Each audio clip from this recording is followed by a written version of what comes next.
सत साहिब। कर जोरूं विनती करूं, धरूं चरण पर शीश। गुरु राम देवानंद जी महाराज ने दियो नाम बख्शीश। कोटि कोटि सिजदा करूं,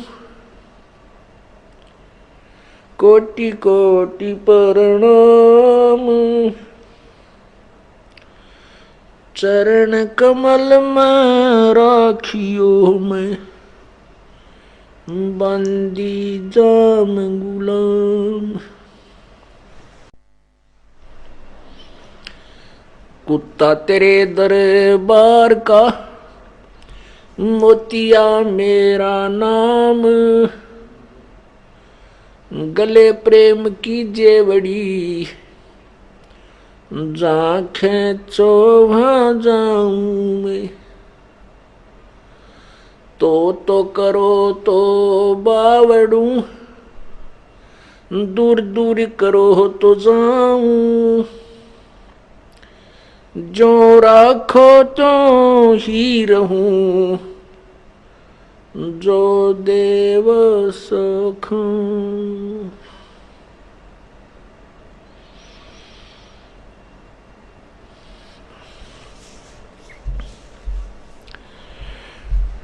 आज पुण्यात्माओं ने सुबह के सत्संग में परमेश्वर कबीर बंदी छोड़ की महिमा, उनका प्राकट्य, सतलोक से इस काल के लोक में आगमन के विषय में सुना। अब आपको उस परमेश्वर की अन्य लीलाएं सुनाते हैं। जैसा कि आपने सुबह सत्संग में सुना था कि परमेश्वर जब 5 वर्ष की लीला में शरीर में हुए, जब परमेश्वर 5 वर्ष के हुए अपने लीला में शरीर में, उस समय से ही उन्होंने बड़े बड़े विद्वानों के छक्के छुड़ा दिए। जो विद्वान माने जाते थे, वास्तव में विद्वान नहीं थे, लेकिन जनसाधारण के अंदर वो अंधों में अंधे, अज्ञानियों में अज्ञानी, जो चतुर्विज्ञानी होते हैं, वो अपने आप को विद्वान सिद्ध किए हुए थे। और अन्य भोली जनता जो ज्ञानहीन थी, उन ज्ञानहीनों को, जो चतुर ज्ञानहीन थे, उनको विद्वान मानते थे।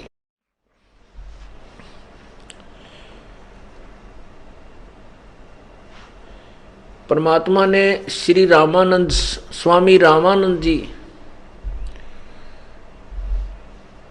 को अपना गुरु बनाया। गुरु क्यों बनाया? क्योंकि काल ने सभी अज्ञान फैला रखा है और परमात्मा प्राप्ति का नियम है कि गुरु बिन माला फेरते, गुरु बिन देते दान, गुरु बिन दोनों निष्फल हैं, चाहे पूछो वेद पुराण।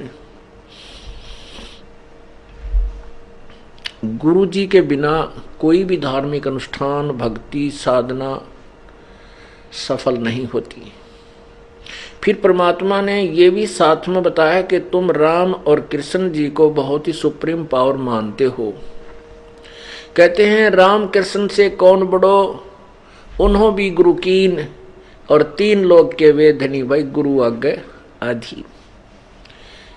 एक ही श्लोक में, एक ही दोहे में सब निर्णय कर दिया कि एक ही अपनी अमरवाणी में स्पष्ट कर दिया कि कोई भ्रमित रहे इस बात से कि गुरु की क्या आवश्यकता है, हम वैसे ही भगवान की सीधी भक्ति कर लेंगे। नहीं, कहते हैं आप जी श्री कृष्ण और श्री रामचंद्र जी को सुप्रीम पावर मानते हो, उन्होंने भी गुरु बनाया, तभी वो अपने स्वधाम जाने जा सके, अर्थात स्वर्ग पहुंच सके। अब कहते हैं श्री रामचंद्र जी ने वशिष्ठ जी को गुरु बनाया और वशिष्ठ जी ने उनको ओम नाम का जाप करने को दिया। श्री कृष्ण जी ने दुर्वासा जी को गुरु बनाया।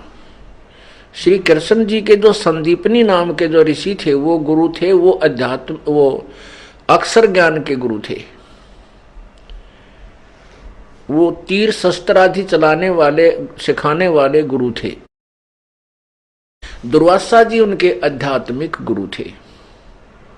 तो परमात्मा ने बताना चाहते हैं कि राम कृष्ण से कौन बड़ा।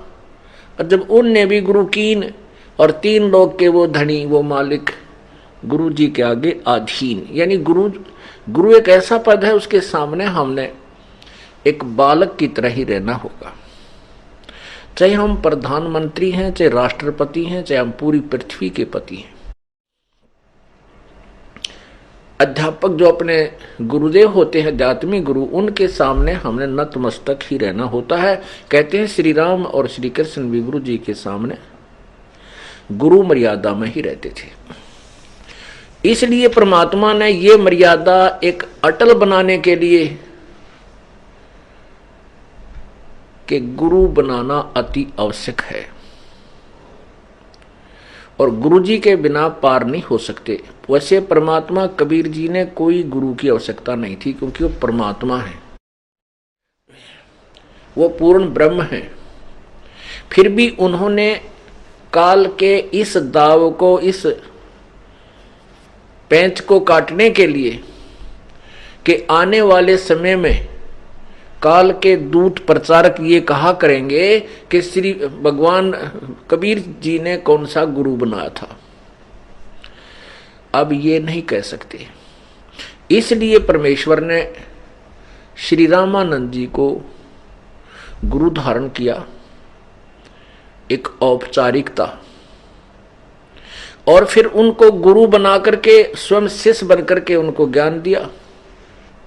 रामानंद से लख गुरु तारे शिष्य के भाई, और चेलों की गिनती नहीं जो उस परम पद में गए रहे समाये।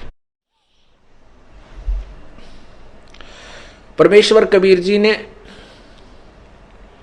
गुरु बनाने की लीला कैसे की, जिसमें महर्षि विवेकानंद जी से, जो रामानंद जी के शिष्य थे, उनसे जो उन्होंने वार्तालाप की, उससे कुछ ही दिन पूर्व परमात्मा ने एक लीला की, कबीर परमेश्वर जी ने, कि स्वामी रामानंद जी प्रतिदिन गंगा घाट पर स्नान करने के लिए जाया करते थे और अंधेरे जाते थे ब्रह्म मुहूर्त में। ब्रह्म मुहूर्त होता है सूर्य उदय होने से 1.5 घंटा पहले का समय। परमात्मा कबीर जी ने एक ऐसी लीला की कि एक 2.5 वर्ष के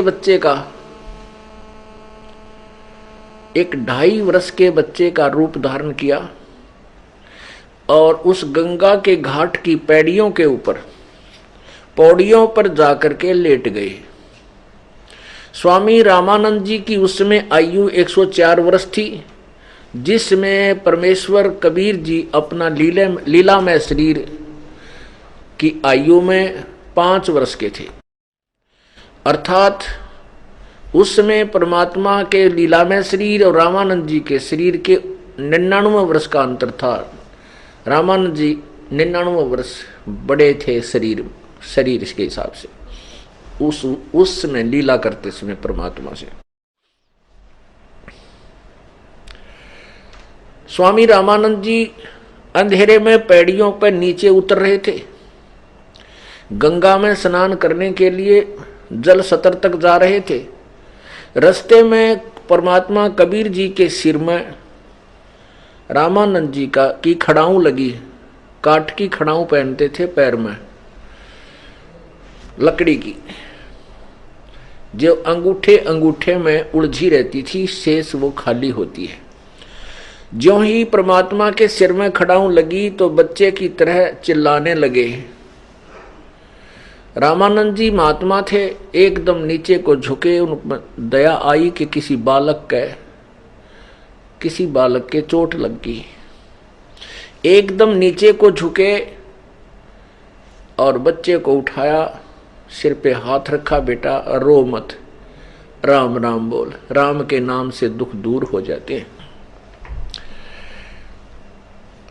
श्री रामानंद, स्वामी रामानंद जी ने 2-3 बार ऐसे कहा तो परमात्मा ने रोना बंद कर दिया। उस समय रामानंद जी ने सोचा कोई बालक किसी का धोखे से इधर आ गया है, रास्ता भूल गया। और रामानंद जी ने कहा कि बेटा तू बैठ, मैं स्नान कर लेता हूं, तुझे आश्रम में ले चलूंगा और वहां से कोई जिसका भी होगा तेरे घर पहुंचवा दूंगा, भिजवा दूंगा, चिंता ना कर बेटा, तू बैठ जा।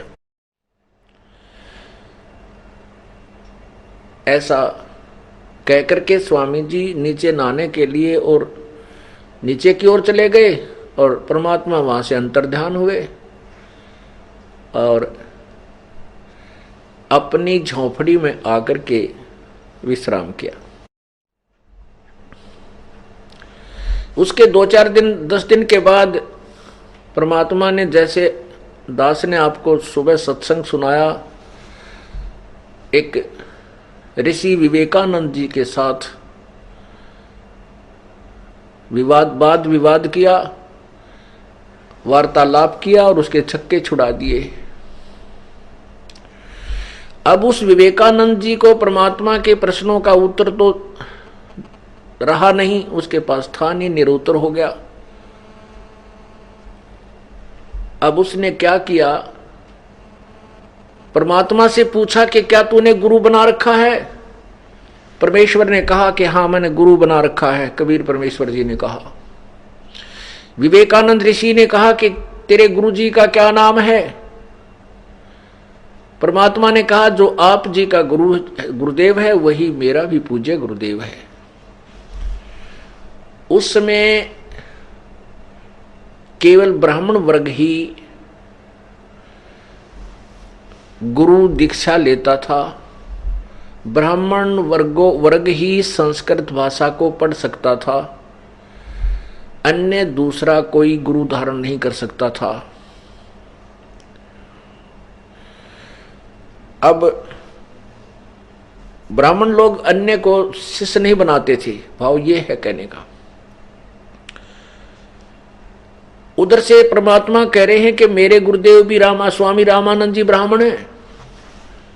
तो वहां उपस्थित जितने भी श्रोता थे उनको स्वामी उस ऋषि विवेकानंद जी ने कहा कि देखो ये कितना झूठा है।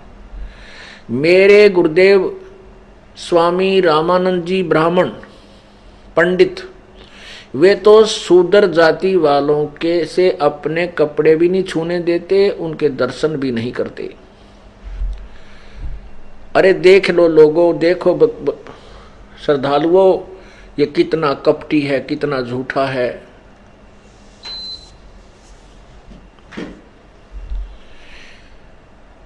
और कल इसको सुबह गुरुदेव के सामने पेश करूंगा और तुम भी आना श्रोताओं, देखना इस झूठे की पोल खुलेगी। अब जो परमात्मा ने प्रश्न किए थे वो तो उन्होंने बताए को नहीं। क्या प्रश्न किए थे कि आप कह रहे हो विष्णु जी अजरो अमर हैं और शिव पुराण में, देवी पुराण में इनको नासवान कहा है, इनकी माता पिता हैं, जैसा कि आज सुबह प्रमाण आपको दिखाए गए थे। इस बात का उत्तर ना दे करके अपने पीछा छुड़ाने के लिए और भोली जनता फिर भी उस अज्ञानी विवेकानंद का ही समर्थन कर रहे हैं कि हाँ आप सही कह रहे हो, ये तो छोटी जाति वाला है, इसको तो स्वामी रामानंद जी इसके दर्शन भी नहीं करते, इसको इसलिए झूठ बोल रहा है। और कल हम भी तमाशा देखेंगे, रामानंद जी इसको डंडे लगाएगा। परमात्मा अपने घर आ गए, अपनी झोंपड़ी में। उधर से रामानंद जी का शिष्य जो विवेकानंद सत्संग कर रहा था और परमात्मा ने उसकी खाल तार दी थी, उसके अज्ञान की, वो सीधा स्वामी रामानंद जी के पास गया।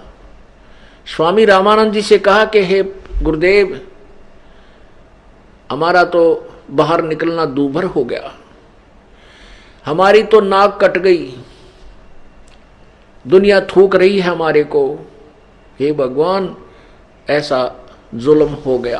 स्वामी जी ने पूछा क्या बात होगी विवेकानंद, बता। उन्होंने कहा कि स्वामी जी, एक धानक का लड़का, एक जुलाहे का पुत्र, कबीर नाम है उसका, हे भगवान वो तो कहता है मैंने स्वामी रामानंद जी को गुरु बना रखा है और उनसे मैंने दीक्षा ले रखी है। हे भगवान बताओ हम तो कहाँ जाएं, कहाँ मरे। और वहाँ नहीं, वहाँ तो सैकड़ों लोगों के सामने, व्यक्तियों के सामने उसने ये झूठ बोला है, हमारी तो नाक काट ली प्रभु। अब रामानंद जी एक लाठी ठावर एक दर है और रुक सर बैठे उठने का वो झूठ बोलता है, वो कपटी है, उसको कल लाओ सुबह पकड़कर तुम्हारे सामने जूते लगाऊंगा, उससे पूछूंगा, हैं तुम्हारे सामने स्पष्ट कर दूंगा, मैंने उसको कोई नाम नहीं दे रखा। जैसे तैसे रात हुई। सुबह सुबह वही विवेकानंद ब्राह्मण 10 मस्टंडों को लेकर के हाथ में लाठियां और पहुंच गया वहां जुलाहों की कॉलोनी में।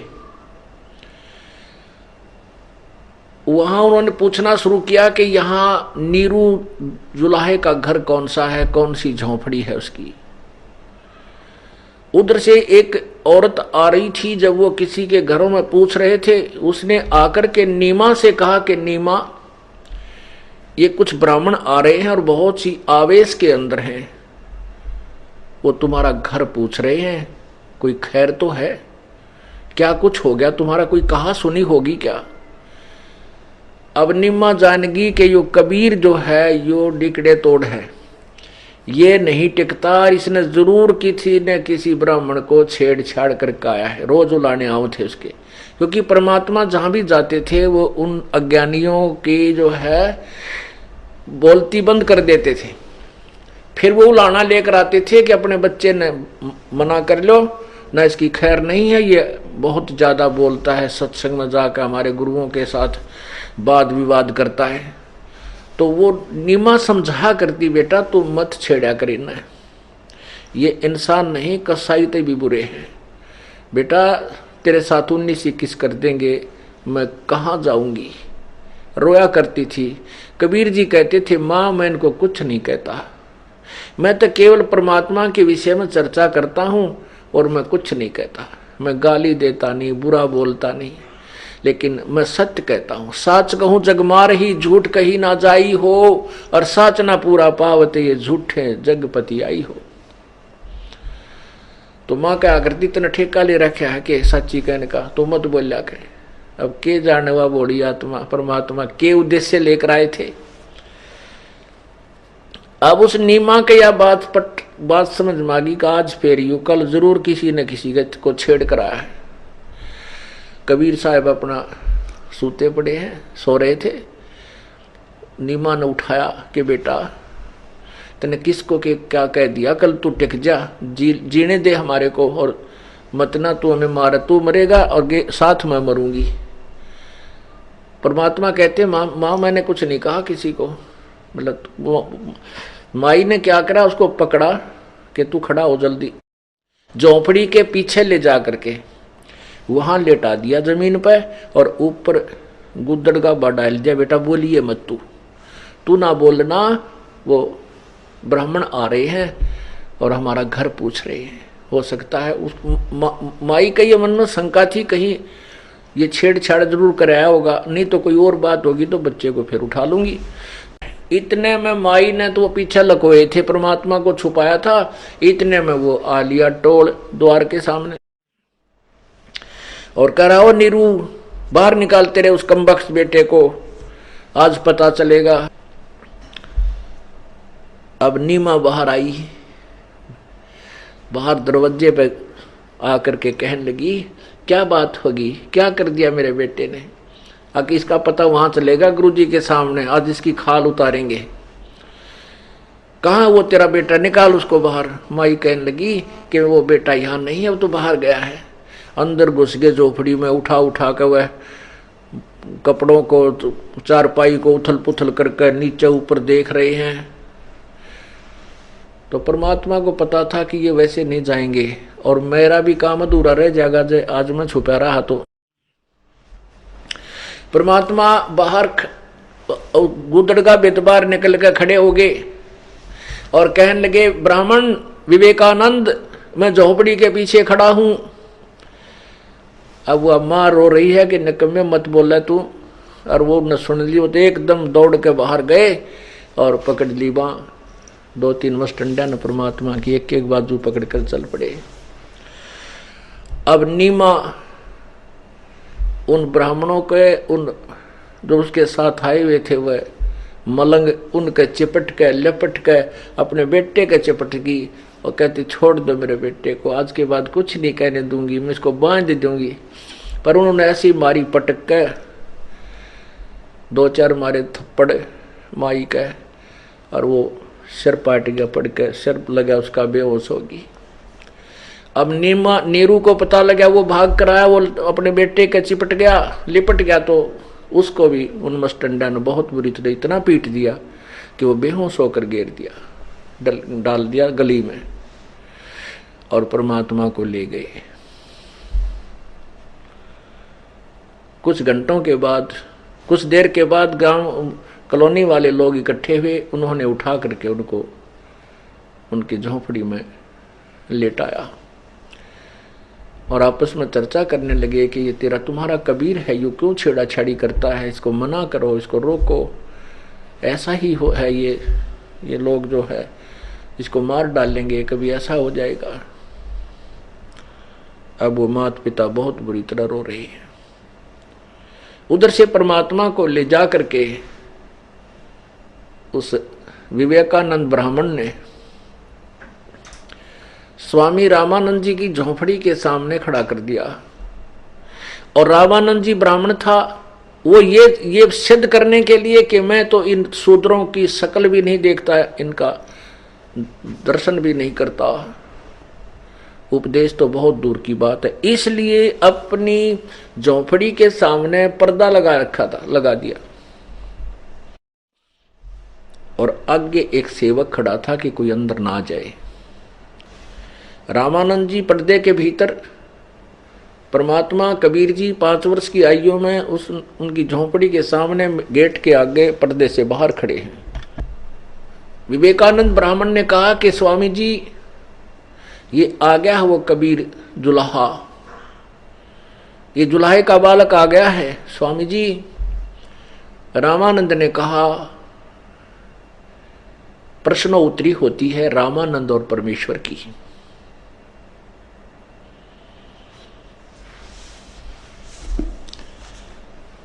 अब वो अमृतवाणी आपको साथ साथ सुनाएंगे, जिसके विषय में ऋग्वेद मंडल नंबर 9 के सूक्त नंबर 96 के मंत्र नंबर 16, 17, 18 में कहा है कि वो परमात्मा जब आता है अपनी महिमा की वाणी आप ही बोलता है, और वो अमृतवाणी उनके अनुयायियों के लिए बहुत ही प्रिय होती है।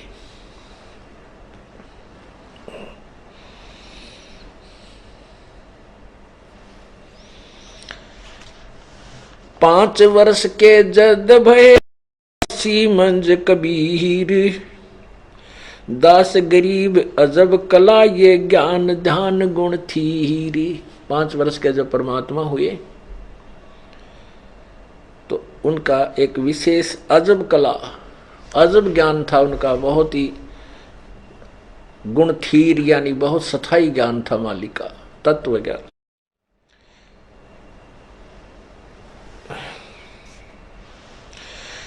गुल भया काशी पूरी ये अटपट बैन बिहंग, दास गरीब गुणी थके सुन जुल्हा प्रसंग।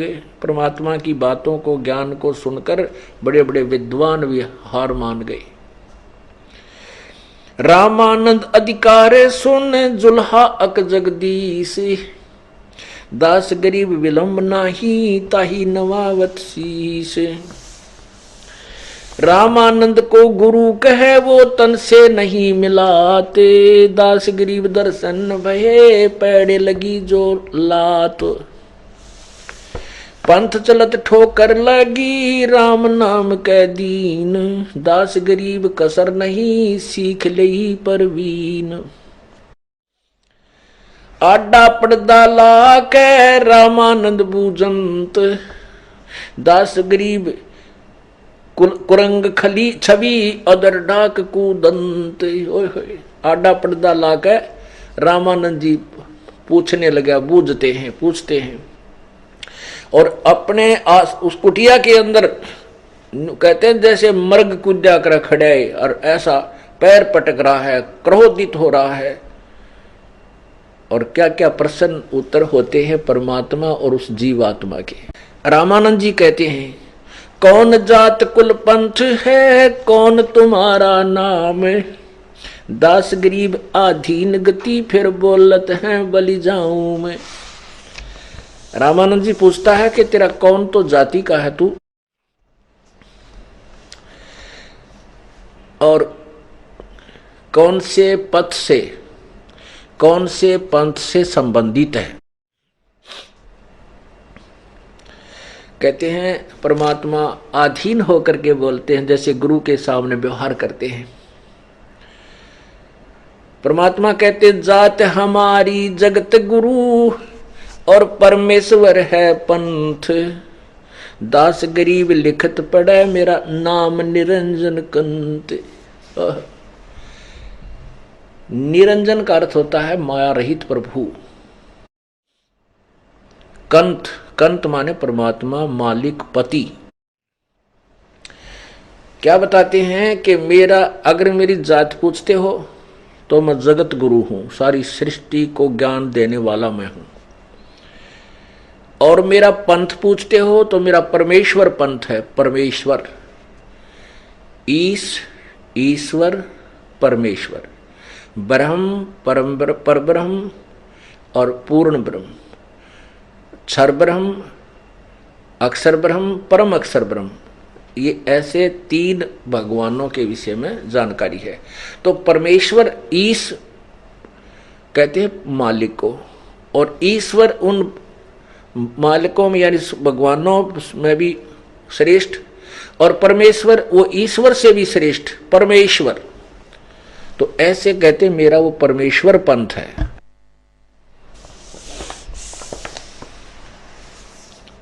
अब जैसे अभी तक वेदों के ज्ञाता केवल ब्रह्म तक का ज्ञान रखते थे, लेकिन साधना भी मनमुखियां करते थे, वो शास्त्र अनुकूल नहीं कर पाते थे।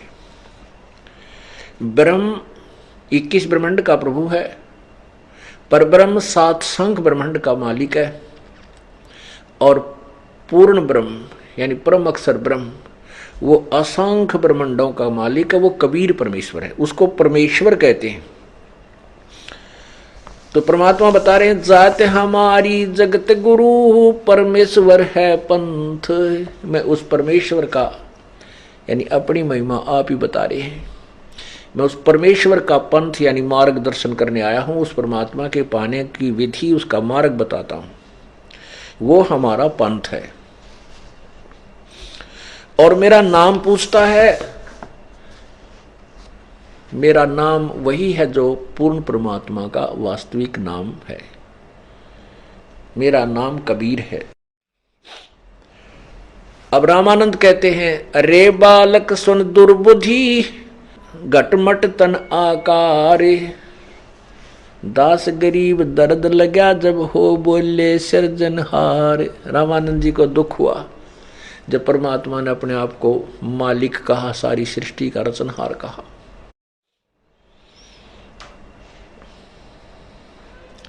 क्या बोले, रे बालक सुन दुर्बुद्धि, ए मंदबुद्धि वाले बच्चे तू बात सुन। तू कहता मैं भगवान हूं और तू तो सामने मेरे खड़ा है, तू साकार है, परमात्मा तो निराकार है, रामानंद जी की छुरी, क्योंकि यही घिसा पिटा ज्ञान सबके पास था। विष्णु जी के उपासक हैं, विष्णु जी की मूर्ति है, और फिर भी कहते भगवान तो निराकार है, तू अपने आप को कैसे भगवान कह सकता, तू तो साकार खड़ा है, तेरा घट मठ तन, तेरा शरीर है, सारा कुछ है, तू कैसे भगवान बन बैठा। आखिर में कितनी कच्ची बाणी बोले हैं रामानंद जी, तुम मोमन के पालवा तेरा जुल्हे के घर बासे, दास गरीब अज्ञान गति तेरा इतना दृढ़ विश्वास। अब जैसे गुस्से में आके क्या करना कि तू उस मुसलमान जुल्हे के टुकड़ों पर पल रहा है और अपने आप को भगवान कह रहा है। मान बड़ाई छोड़ कर बोलो बालक बहने, दास गरीब अदम मुखी एता तुम गट फैन।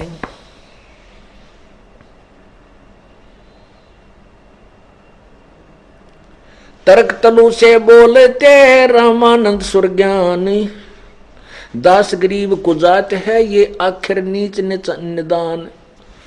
अंत में कितनी बेहुदी बात कह दी रामानंद ने कि ये कुजात है। कुजात माने जिसके ना तो माँ का बेरा, ना बाप का, ना धर्म का, ना जात का, कहते तू वहां पड़ा पाया था।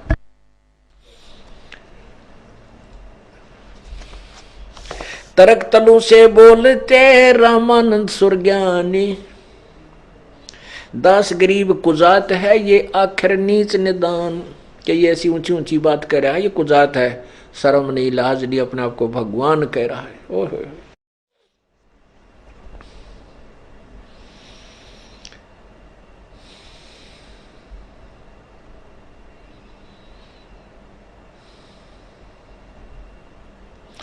परख नरख नहीं तोर को नीच कुलीन कुजात, दास गरीब अकल बिना तै जो कही क्या बात।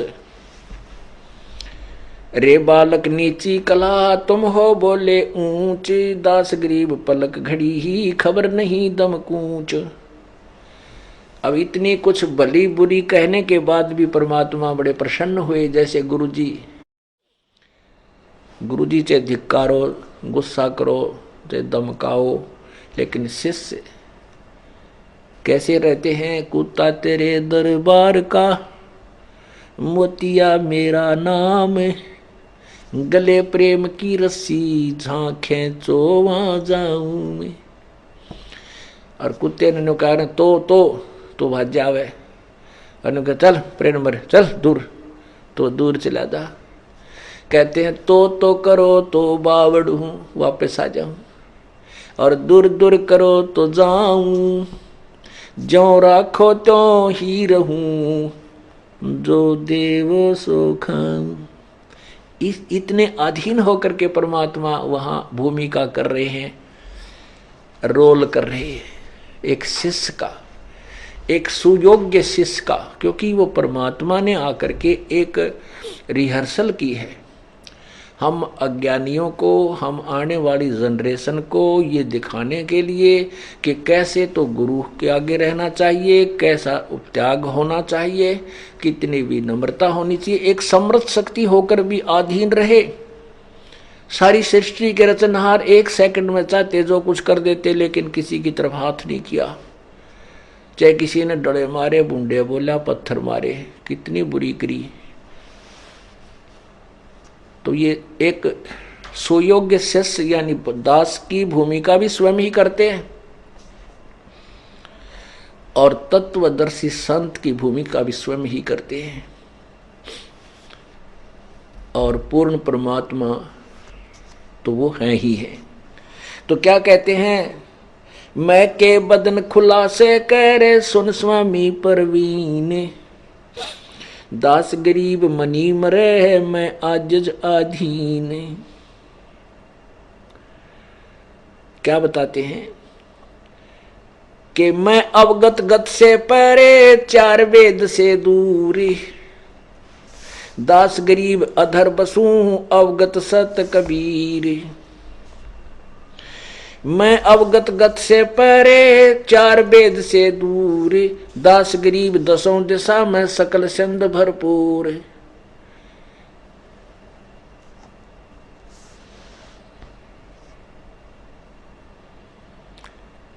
जात पात मेरे सकल सिंध भरपूर हूँ, खालक हमरा नाम, दास गरीब अजात हूँ, तैं जो कहा बलि जाऊं मैं।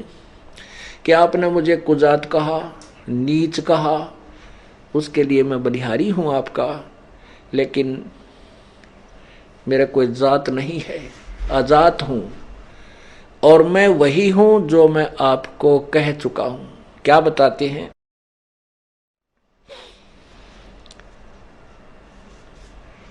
ए स्वामी सृष्टा में और सृष्टि मेरे तीर, दास गरीब अधर बसो मैं अवगत सत कबीर। ए स्वामी जी, मैं सृष्टा हूं। सृष्टा माने सारी सृष्टि का रचने वाला, और ये सारी सृष्टि मेरे ही आधार है। सृष्टि मेरे तीर और मैं अधर यानी ऊपर वास करता हूं सतलोक में, और मेरा सत कबीर नाम है, अवगत सत कबीर। पौमी धरणी आकाश में मैं व्यापक सब ठोरे, दास गरीब नहीं दूसरा हम समतुल नहीं ओरे।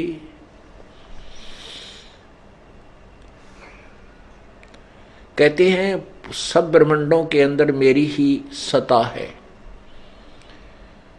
और मेरे बराबर कोई भी समर्थ शक्ति नहीं है। परमात्मा अपनी महिमा बता रहे हैं।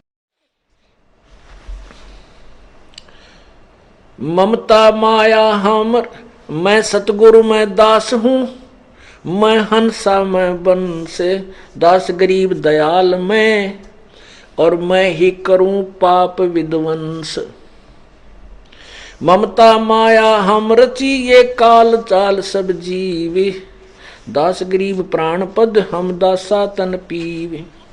सुन रामानंद राम हम, ओए होए, सुन रामानंद राम मैं बामन नरसिंह, दास गरीब सर्व कला मैं ही व्यापक सर्वंग।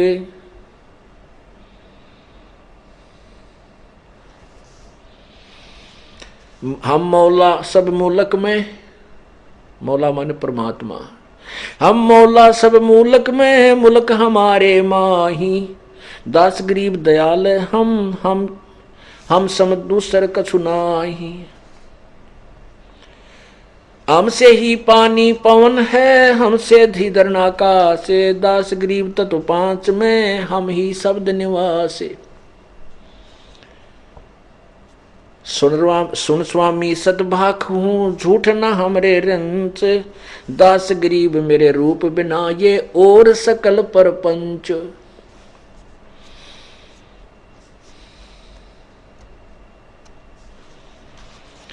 हम मुक्ता हम नहीं बंध में, हम ख्याली खुशाल,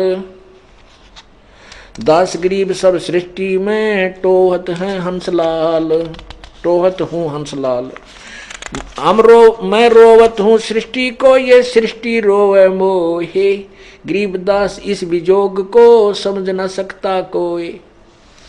अब यहाँ जो गरीब दास जी का जो हम बोल रहे हैं शब्द, ये लेखक हैं, और परमात्मा ने जैसे व्यास जी को काल ने व्यास जी की बुद्धि ओपन कर दी थी, उसकी दिव्य दृष्टि खोल दी थी, तो श्री वेद व्यास जी ने हजारों वर्ष पहले लाखों वर्ष पहले बोली गई जो वाणियाँ वेदों की, और हजारों वर्ष पहले बोली गई वो पुराण, और कई वर्ष पहले बोली गई गीता जी को बाद में उस दिव्य दृष्टि के आधार से लिपिबद्ध कर दिया था। क्योंकि एक जो भी आवाज निकलती है बोलते हैं, एक फिल्म बन जाती है, और ये ब्रह्मांड में भी घूमती रहती है। जिसकी दृष्टि खुल जाती है उसके अंदर वो सब में फीड हो जाती है, और उसके अंदर आकर के वो जो सामने चलता रहता है चलचित्र की तरह, लेखक लिखता रहता है, बोलता रहता है। ऐसे ही संत गरीबदास जी महाराज की दिव्य दृष्टि को परमात्मा ने खोल दिया था, ज्ञान योग खोल दिया था। उसके आधार पर स्वामी परमात्मा की और स्वामी रामानंद जी की जो चर्चा थी, गरीबदास जी बोल रहे हैं यहाँ, वो इसलिए उनका नाम साथ चल रहा है। अब इसमें एक बहुत ही गहरी बात कही है कि मैं सब जगह कैसे व्यापक हूं। कबीर साहब कहते हैं, जैसे तत्व पांच में हम ही शब्द निवास। पांच तत्व कौन कौन से हैं? ये हैं आकाश, अग्नि, वायु, जल और पृथ्वी। अब आकाश का गुण शब्द है। जो हम ये आवाज हमारी एक दूसरा सुनते हैं, आवाज सुनते हैं, ये आकाश का गुण है। और प्रत्येक ब्रह्मांड को इस काल भगवान ने यानी परमात्मा की सृष्टि रचना ने चारों तरफ से बिल्कुल बंद कर रखा है आकाश तत्व से। और ऐसा बंद किया हुआ है कि इसका चारों तरफ से अंडाकार में। अब जैसे हम एक दूसरे से बात करते हैं, यदि ये ब्रह्मांड चारों तरफ से ना बंद कर रखा होता आकाश से, तो हम एक दूसरे से नहीं बोल के सुन सकते थे। जैसे एक स्पीकर का पर्दा फट जाए, वो फसड़ फसड़ करता है, आवाज कुछ नहीं आती। ऐसे ही तो आकाश का गुण जो है वो शब्द है। जो भी आवाज, खुड़का दुड़का जो भी होता है, बोलना है या कोई वैसी आवाज होती है, विसल आती है, ये आकाश का गुण है। ठीक है। और दूसरा है अग्नि।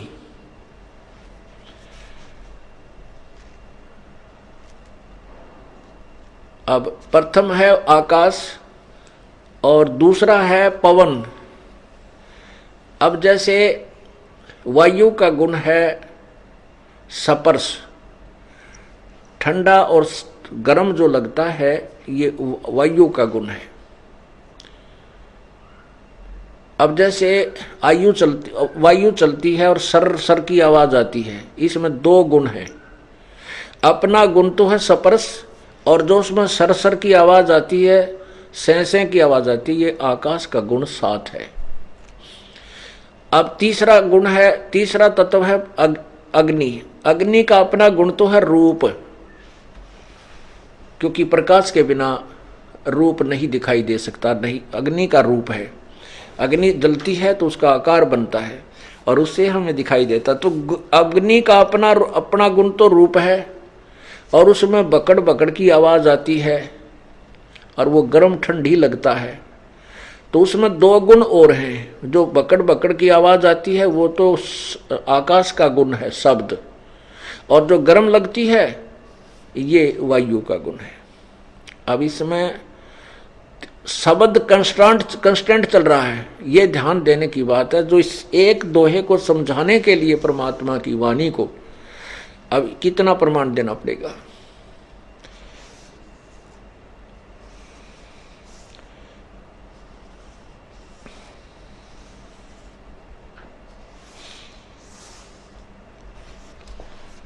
अब तीसरा गुण है जल।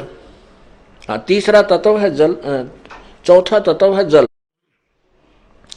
जल का अपना जो गुण है वो खारा और मीठा रस है, और वो दिखाई देता है, उसका रूप है, तो वो अग्नि का गुण है। और ऊपर से तड़ तड़ की आवाज आती है तो आकाश का गुण है। तो इसमें 4 गुण विद्यमान हैं, लेकिन शब्द कंस्टेंट है, इसमें भी शब्द विद्यमान है। शब्द का गुण आकाश का गुण विद्यमान है शब्द। और 5वां तत्व है पृथ्वी। अब पृथ्वी का जो अपना गुण है वो गंध है। गंध, जैसे सूखा डला हो, उसके ऊपर पानी डाल दो, उसमें से महक निकलेगी। पृथ्वी का अपना गुण तो महक है, और जो रूप है वो अग्नि का।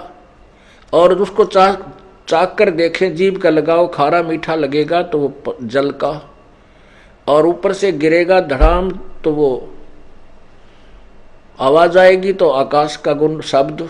और हाथ के लगेगा, महसूस होगा स्पर्श, तो ये वायु का गुण है। कहने का भाव ये है कि शब्द जो है, आकाश का जो गुण शब्द है वो पांचों तत्वों में विद्यमान है, वो सर्वव्यापक है। अन्य का गुण सर्वव्यापक नहीं है। तो यहां क्या कहते हैं कि जिस प्रकार ये गुण आपको समझा है कि शब्द सबके अंदर विद्यमान है, ऐसे ही मेरी शक्ति पूरे ब्रह्मांडों में समाई हुई है। अपना अपनी सतिथि भी अन्य भगवानों की है। जैसे 21 ब्रह्मांड में ब्रह्म का जो है शासन है, और एक ब्रह्मांड में ब्रह्मा विष्णु महेश एक विभाग के मंत्री हैं, ये भी हैं, लेकिन इनके ऊपर मेरी भी सत्ता साथ है। अब इसको समझाने के लिए क्या बताते हैं, हमसे ही पानी हम पवन हैं, हमसे ही धरनी आकाश, 10 गरीब तत्व 5 में हम ही शब्द निवास। जैसे पांचों तत्वों में शब्द की तरह हम पूरे ब्रह्मांडों में हमारी सत्ता है, पूरी हमारी शक्ति के बिना ये कुछ भी नहीं कर सकते। जैसे शब्द, आकाश का गुण शब्द प्रत्येक तत्वों में समाया हुआ है। अब क्या बताते हैं कि मैं रोवत हूं सृष्टि को, सृष्टि रोवे मोहे, और कह कबीर इस वियोग को समझ नहीं सकता कोई।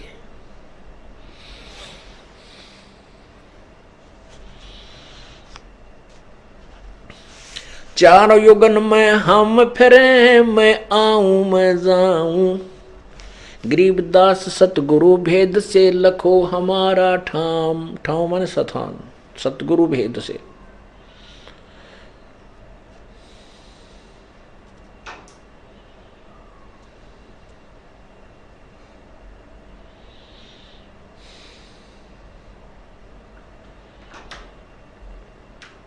आवत जात न दीखे हूँ, रहता सकल समीप, गरीबदास जल तरंग हूँ, हम ही सायर सीप, गोता मारूं स्वर्ग में, जा बैठूं पाताल, गरीबदास ढूंढता फेरूं मैं अपने हीरे माणिक लाल। अपरमात्मा कहते हैं गोता मारूं स्वर्ग में और फिर जा बैठूं पाताल, कह कबीर मैं ढूंढता फिरूं अपने हीरे मोती लाल।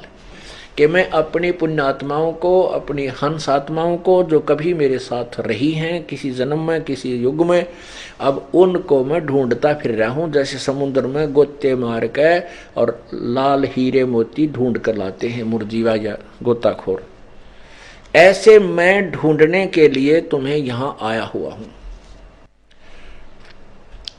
परमात्मा बहुत दयालु हैं, कबीर परमेश्वर।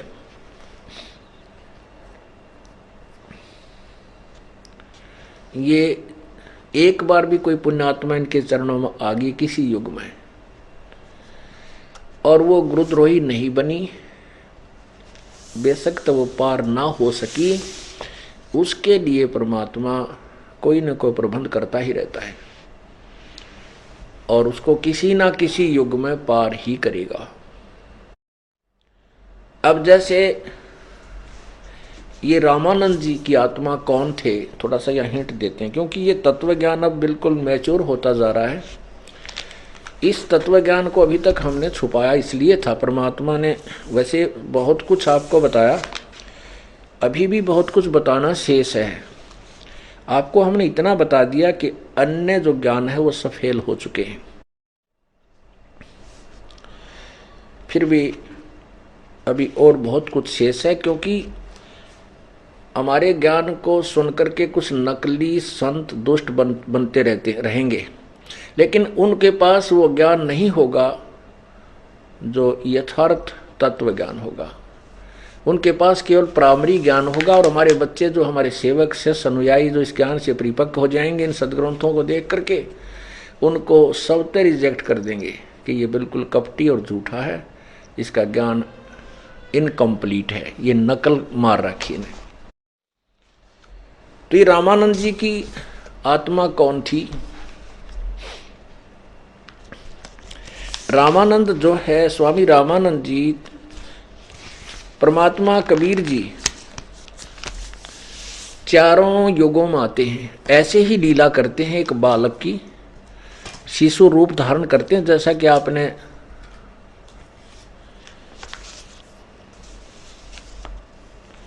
ऋग्वेद मंडल नंबर 9 सूक्त नंबर 1 मंत्र नंबर 9 में पढ़ा कि जब वो परमात्मा आते हैं, बालक रूप धारण करते हैं, उस समय उनकी परवरिश पूर्ण रूप से कंवारी गायों से होती है।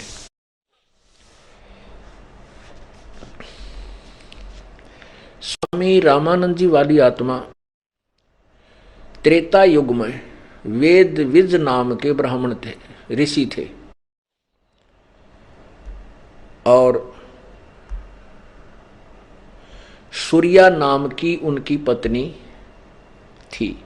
ऐसे ही परमात्मा जब वो उनको कमल के फूल पर एक लहर तारा तालाब, ऐसे तालाब पे मिले थे, लहर तारा पे नहीं, ऐसे कमल के फूल पर मिले थे, वो घर ले आए थे। उस समय परमात्मा ने इनको कुछ ज्ञान दिया, कुछ सुना, इनकी परमात्मा ने को बेटे की तरह इन्होंने प्यार किया। फिर त्रेता युग में फिर यही दोनों आत्माएं, जो रामानंद जी वाली आत्मा जो वेद विज ऋषि था, वही फिर विद्याधर नाम का ब्राह्मण हुआ, और सूर्या वाली आत्मा दीपिका नामक उनकी पत्नी हुई।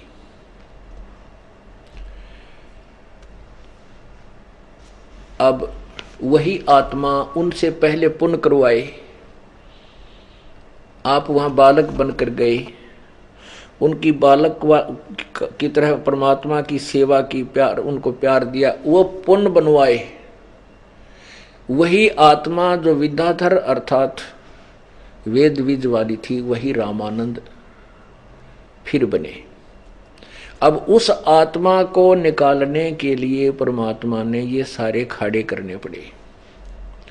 तो क्या कहते हैं, गोता मारूं स्वर्ग में जा बैठूं पाताले, कह कबीर ढूंढता फिरूं मैं अपने हीरे मोती लाल।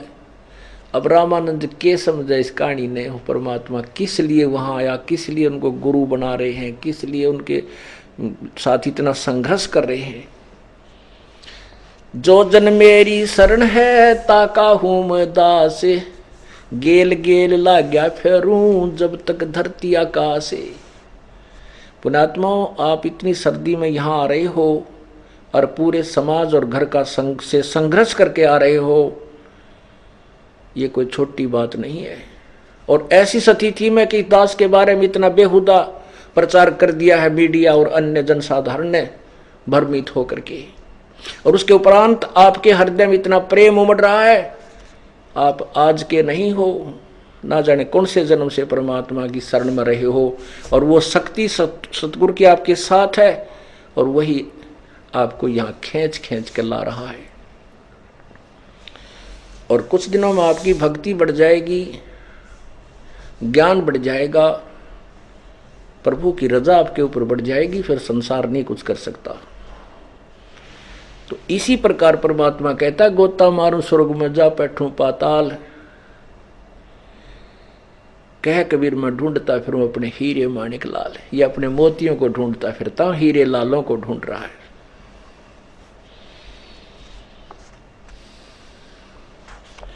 मन सोचत रामानंद ये बालक नहीं कोई देव।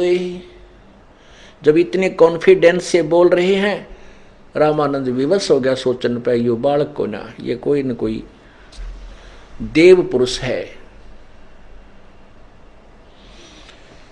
मन सोचत रामानंद ये बालक नहीं कोई देव, प्रथम नित नेम करूं फिर पूछूं सब भेव।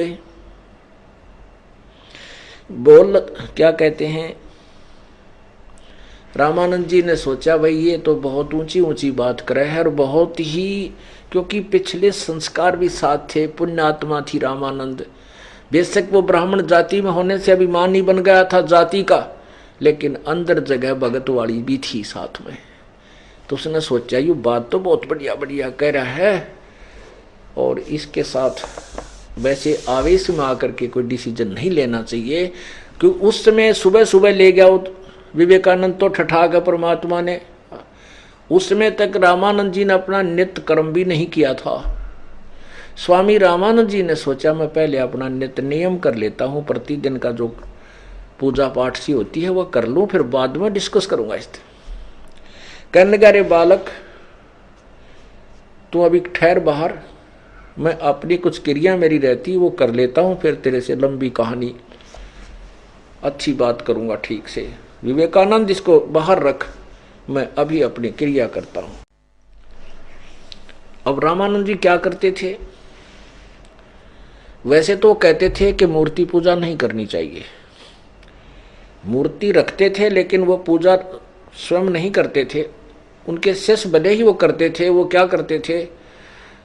स्वामी जी क्या करते थे कि भगवान शिव जी विष्णु की मूर्ति बनाते थे कल्पना करके, ऐसे जैसे अभ्यास कर दिया था उन्होंने ध्यान में। और एक कर्मकांड होता है, सालक की पूजा बोलते हैं उसको। क्या करते हैं? सालक विष्णु जी की मूर्ति को जल से पहले सब कपड़े उतार के स्नान कराते हैं,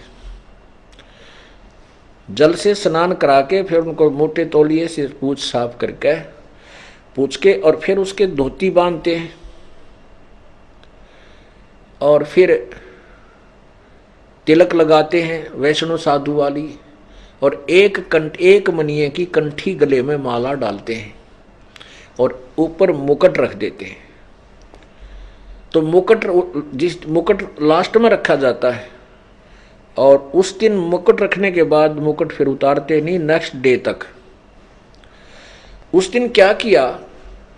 रामानंद जी ने अपनी कल्पना की, ऐसे कल्पना करता था कि जैसे श्रद्धा से गंगा जल से, गंगा के दरिया से खुद जाकर के अपने सिर पे मटका जल का लाए, यानी जैसे कल्पना करते हैं।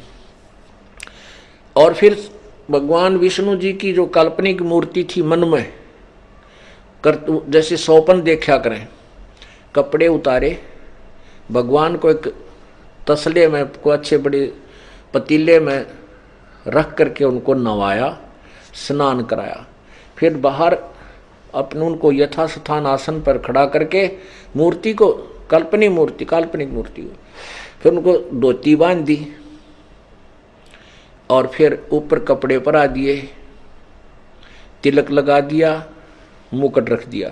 लेकिन गले में जो एक मणिये की कंठी होती है वो माला ना डाली, वो डालनी भूल गए, माला अलग रखी है, सौपन जैसे होता ऐसे। अब यदि उन्होंने सोचा कि अभी आज तो बहुत बड़ी गलती होगी, माला नहीं डाली भगवान को, तो पूरी क्रिया नहीं हुई, परमात्मा का पूरा श्रृंगार नहीं हुआ, तो माला कैसे डालूं? उन्होंने सोचा स्वामी जी ने कि मुकुट के ऊपर का माला डाल दूं, क्योंकि मुकुट नहीं उतार सकते उस दिन, मुकुट उतारे तो पूजा खंडित, और कंठी गले में ना डला तो पूजा खंडित। तो रामानंद जी बहुत चिंतित हुआ, जब उसने ऊपर से माला डालनी चाहिए मुकुट में, तो अब मुकुट में माला फंस गई, नीचे नहीं आई। अब रामानंद जी बहुत दुखी हुए, कहने लगे आज जीवन में पहली बार मुझे धोखा लगा है, हे प्रभु मुझसे कौन सी गलती बन गई मुझ दास से जो आज मेरी क्रिया भंग होगी। पुण्यात्माओं,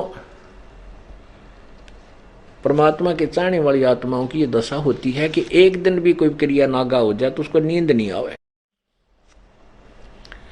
बहुत दुखी हो रहे हैं, अपने आप को कोस रहे हैं, मुझसे क्या भूल बन गई प्रभु, अब क्या करूं, कैसे करूं। परमात्मा बाहर खड़े हैं, कबीर परमेश्वर 5 वर्ष के बालक की आयु के दिखा रहे हैं अपनी लीला की। बाहर से कहा कि स्वामी जी चिंता मत करो, इस माला की गांठ खोल लो, गुंडी खोल कर और फिर गले में बांध दो, मुकुट नहीं उतारना पड़ेगा। अब रामानंद जी ने तो कोई मूर्ति थी, क्योंकि बाहर तो कोई दिखाई दे नहीं थी, तो मन में कल्पना कर रहा था और आगे पर्दा लग रहा, और बाहर परमात्मा 5 वर्ष की उम्र में खड़े। ओए होए, अब रामानंद जी किसके कपड़े पहनावा था, किसकी गांठ खोल था, उस कहते एकदम छाती में तीर सा लगा कि यूं तो भाई भगवान है, ये आम व्यक्ति नहीं है। ओए होए होए। और पुण्यात्माओं, इनको ब्राह्मण कहते हैं। ब्राह्मण सोए जो ब्रह्म पहचाने, पंडित सोए जो पिंड की जाने। ब्राह्मण उसको कहते हैं जो भगवान ने पहचान ले, वो विद्वान पुरुष है। अब भगवान के लिए तो पापड़ बेल रहे, परमात्मा के लिए तो सारी क्रिया कर रहा स्वामी रामानंद। अब ये होती है भक्तों की और पुण्यात्माओं की पहचान और परीक्षा। एक तरफ तो उसकी जाति और मजहब और सारा समाज उसको धिक्कारेगा कि एक जुलाहे के बालक को सीने से लगाऊंगा, और एक तरफ उसने भगवान दिखाई दिया। तो उस ब्राह्मण ने, वो ब्राह्मण था, उसने ना समाज देखा और ना ही अपनी जात देखी, उन्होंने भगवान देखा। डोडी पर्दा दूर फेंक दिया, वो कपड़ा जो सामने पर्दा ला रखा था फेंक के बाहर, और उस 5 वर्ष के बालक को आकर के स्वामी जी ने सीने से लगा लिया, जिस तरह भगवान को चाहते हैं। उसमें कहते हैं डोडी पर्दा दूर कर लीना कंठ लगाए, गरीबदास गुजरी बहुत जब बदन बदन मिलाए।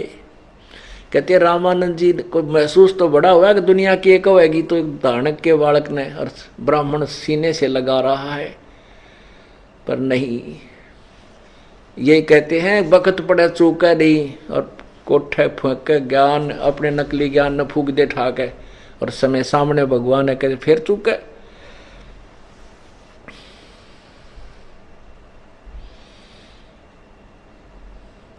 अब क्या कहते हैं, बोलत रामानंद जी हम गड़बड़ा सुकाल, गरीबदास पूजा करें वो मुकुट फही जदमाल।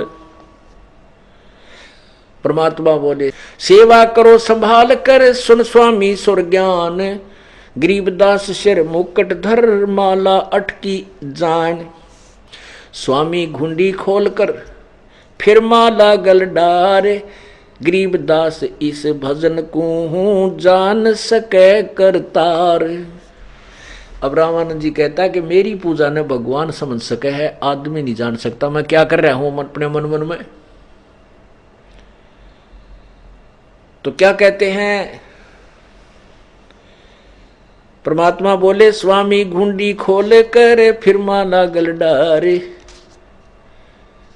तो रामानंद जी कहते हैं कि गरीबदास इस भजन ने तो जान सके करतार। स्वामी जी के मन में यह आए कि भगवान ही जान सकता है मेरी मैं कित फंस रहा हूं, मैं कहाँ उलझ रहा हूं, कैसे दुखी हो रहा हूं। बाहर और जितने खड़े वो नहीं देख सक रहे, केवल परमात्मा ने ही मुझे पहचाना कि मैं मुकुट की के ऊपर का माला डालने की चेष्टा कर रहा हूं कल्पना से। अब क्या बताते हैं रामानंद जी बोले परमात्मा आपने कैसे पहचान सकता है मनुष्य हमारे जैसी तुच्छ बुद्धि जीव। आप किस तो वर्ण यानी जुलाहे शूद्र वर्ण में तो आपने शरण ले रखी, और किस वेशभूषा में खड़े। तो क्या कहते हैं मन की पूजा तुम लखिए मुकुटमाल परवेश, गरीबदास गति कौन लखे तेरा कौन वर्ण क्या वेश। रामानंद जी कहते हैं भगवान तुझे क्यों कर पहचाने हम तुच्छ बुद्धि जीव। आप किस जात में खड़े, वर्ण में हो यानी शूद्र वर्ण में, और किस वेशभूषा में, एक साधारण से बालक के रूप में। तो आपने कैसे समझ सकता है ये जीव। और परमात्मा ने तो वहां अपनी सारी कहानी क्रिया करनी थी ना उसको, तो फिर उनकी बुद्धि थोड़ी सी चेंज कर दी। उसके मन में आ गया कि ये भाई कोई विद्वान पुरुष जरूर है, सिद्धि युक्त है। ऐसे मन की फिर थोड़ी सी वृत्ति चेंज होगी रामानंद की। ये तो दीक्षा तुम दई मान ली मन मोरी, गरीबदास कोमल पुरुष और हमरा बदन कठोरी। रामानंद जी कहते हैं परमात्मा आपका शरीर तो रुई कैसा है, बहुत ही नर्म है, और हमारा शरीर तो आपकी तुलना में कति वज्र कैसा कठोर है। क्योंकि परमात्मा का शरीर असनाविरम अकायम, शुक्रम अकायम असनाविरम स्वयंभू परिभू। उस परमात्मा का शरीर नाड़ी रहित, माता पिता के योग से बने हुए शुक्र से रहित, उस काया से रहित पंच भौतिक शरीर नहीं था। वो जैसे यजुर्वेद अध्याय नंबर 40 के मंत्र 8 में लिखा है प्रभु की महिमा कबीर परमात्मा की। कबीर मनीषी, शुक्रम अकायम। अब परमात्मा की महिमा को वही समझ सकता जिस पर उसकी रजा हो। यही वेद थे, यही गीता जी थी। श्रद्धालुओं के, पढ़ने वालों की भी कोई कमी नहीं थी, लेकिन इसको समझ नहीं सके। ये देखिएगा, ये यजुर्वेद, ये 40वां अध्याय, 44वां अध्याय, और मंत्र नंबर ये 8 है। ये मंत्र नंबर 8 है।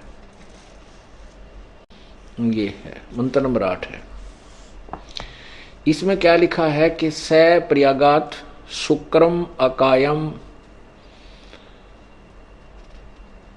असनाविरम, ओहो, अवर्णम, स प्रियागात शुक्रम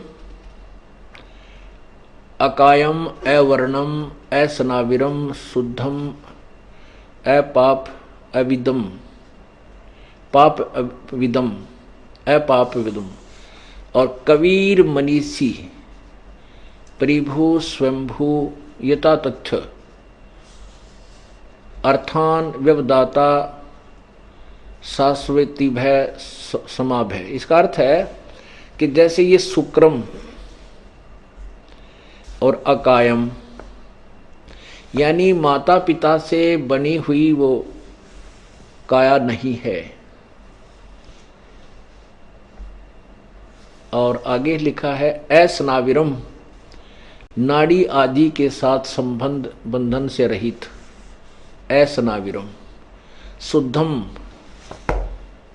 और आगे देखना, कबीर मनीषी। ये इन्होंने जैसे यहां लिखा है कबीर मनीषी,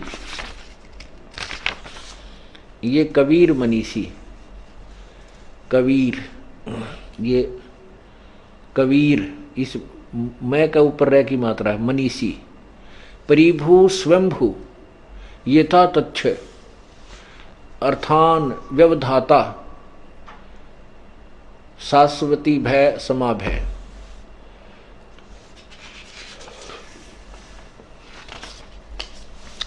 इसका क्या, कबीर, इन्होंने कबीर को कवि लिख दिया और सर्वज्ञ लिख दिया।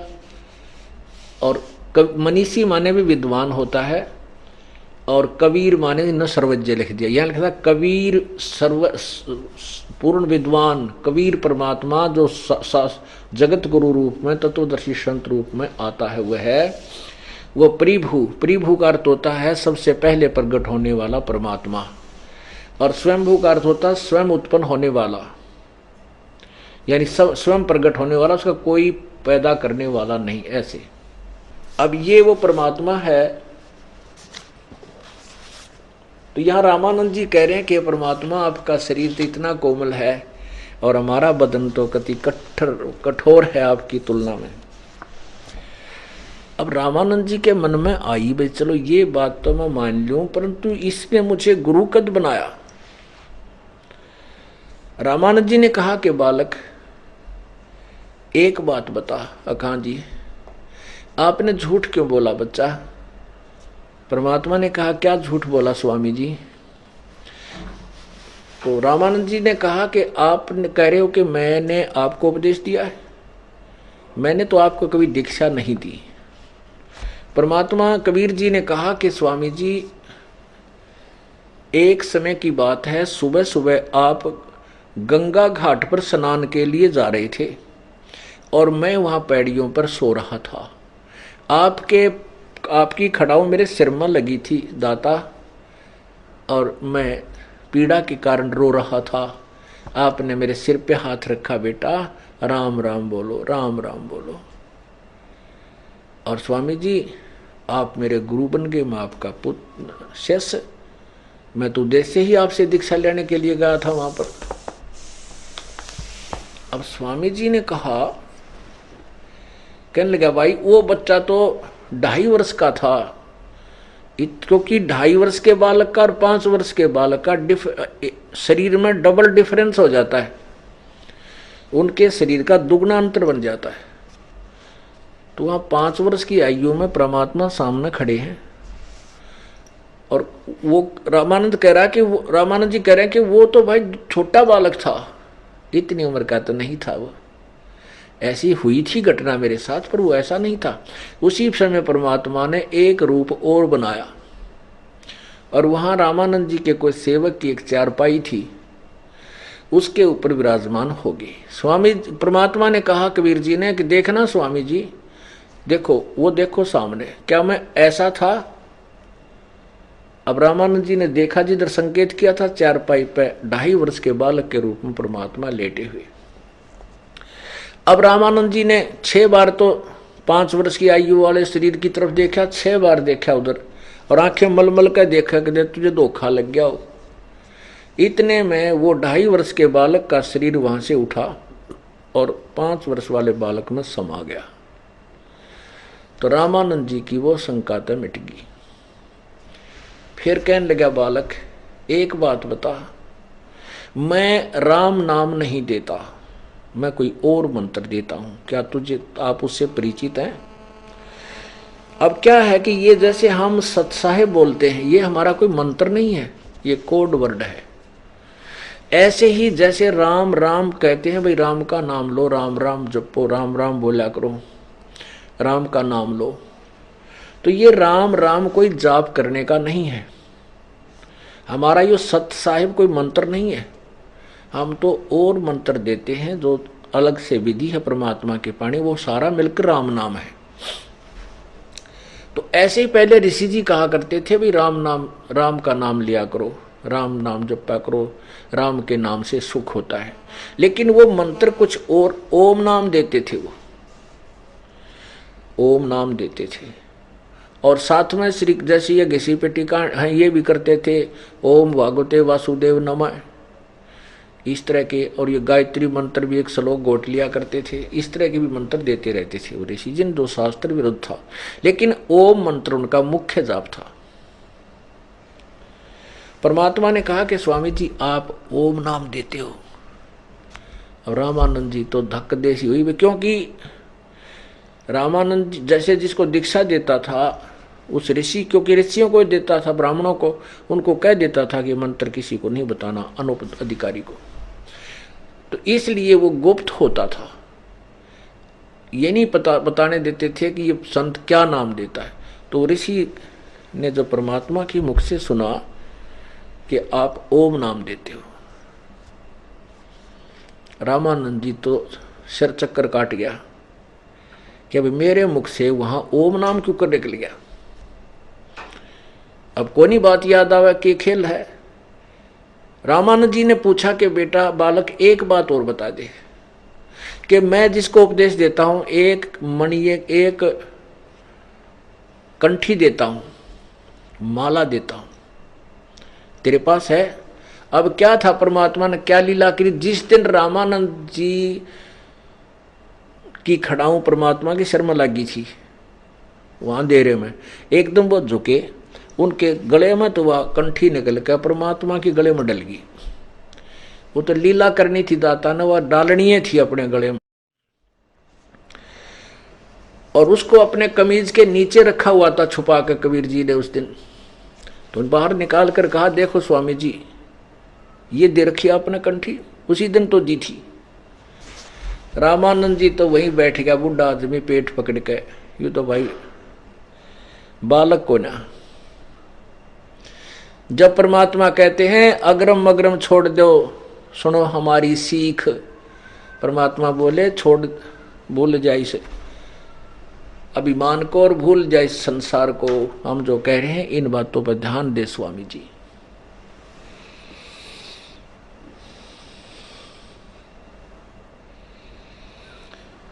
अब रामानंद जी कहने लगे कि बच्चा आजा मेरे साथ, एकले बैठांगे।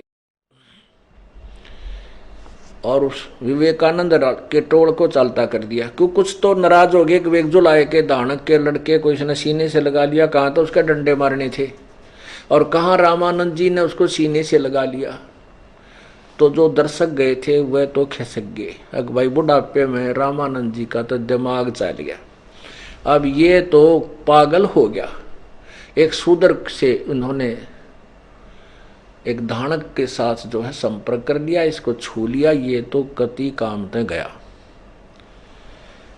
अब भगवान जब मिले संसार दूर होले मारे थे तभी निकट आता है, तो वह तो चले गए। विवेकानंद भी मुंह लटका कर बैठ गया एक तरफ न जाके।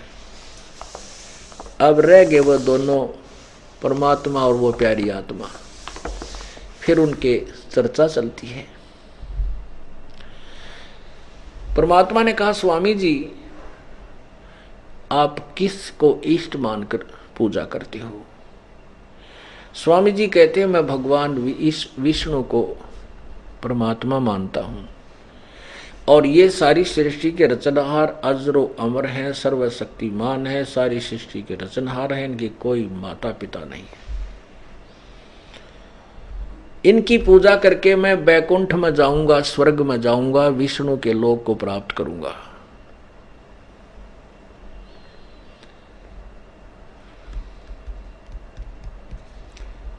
अब परमात्मा फिर लागे उनके जो अज्ञान को धोने के लिए कहने लगे, स्वामी जी आप कौन कौन से सदग्रंथों को सत्य मानते हो? स्वामी रामानंद जी ने कहा कि मैं पवित्र गीता जी और चारों पवित्र वेदों को और 18 पुराणों को सत्य मानता हूं। इन्हीं के आधार से निष्कर्ष रूप जो पूजाएं वो करता हूं। परमात्मा ने कहा, आप एक बात बताइए, ये ब्रह्मा विष्णु महेश की क्या सचिथि है? स्वामी जी ने कहा कि ये सब अजरो, ये तीनों, इनके कोई माता पिता नहीं, ये अजर अमर हैं। रजगुण ब्रह्मा है, सतगुण विष्णु, तमगुण शिव जी है और भगवान विष्णु ही ये 3 रूप धारण करके सब कार्य करता है। स्वामी जी कहते हैं। परमात्मा ने कहा, आप गीता जी को मानते हैं? बिल्कुल मानता हूं, गीता जी में जो लिखा मैं उसको सत्य मानता हूं। परमात्मा ने कहा, आप पुराणों को भी सत्य मानते हैं? जी, और मैं वेदों को भी सत्य मानता हूं। पुणात्माओं, जो व्यक्ति किसी आधार मानकर चला है उसको समझाया जा सकता है, और ये कुछ टोल के टोल पंथ बने फिरे हैं नो के हम गीता को भी नहीं मानते। वो 5 नाम देते हैं, वो ज्योति निरंजन निरंकार ओंकार सोहम और सतनाम, ये कहीं की ईंट कहीं का रोड़ा। एक देते हैं 3 नाम अकाल मूर्त सब सुपी राम और सतपुरख। ये टोल कहते हैं कि हम गीता को नहीं मानते, हम तो गीता से आगे का ज्ञान जानते हैं और हम ना वेदों को मानते हैं। वेद भी तो किसी ने लिखा है, गीता को भी तो किसी ने लिखा है। अरे भले आदमियों, एक तो जनसाधारण कोई बात लिखा है, एक संविधान लिखा गया हो, संविधान तो मान्य है और आप जैसे कोई वैसे बना दे अपने विधान को, उसको कौन मानेगा? तो वो उनको तो समझावे किस आधार, तो उनका कोई आधार है कोई नहीं, क्योंकि उनका ज्ञान सारा ही व्यर्थ है। कहीं सिर नहीं, कहीं पैर नहीं। एक बात तू न सोच रहा घोट रहा कि सतलोक जाना है, बस सीधे त्रिकुटी पर पहुंच जावांगे, फिर आगे सतलोक सचखंड पहुंच जाएंगे। फिर वहां सचखंड में भगवान कैसा है? कहते वो निराकार है, चेतन ही चेतन है, प्रकाश ही प्रकाश है, वहां भगवान है नहीं, निराकार है। फिर हम उड़ा सिर मारेंगे जो भगवान ने नहीं तो क्या करेंगे वहां सतलोक में जाके? हम टक्कर मारेंगे उड़े एक दूसरे के, वहां कोई कंट्रोलर नहीं है, आराम चले गए। नहीं कहते वो तो वहां जाकर समुद्र में जैसे बूंद मिल जाती है ऐसे भगवान में समा जाना। कौन डूब कर मरेगा उसके अंदर समुद्र में? ये सारा ही ज्ञान निराधार है।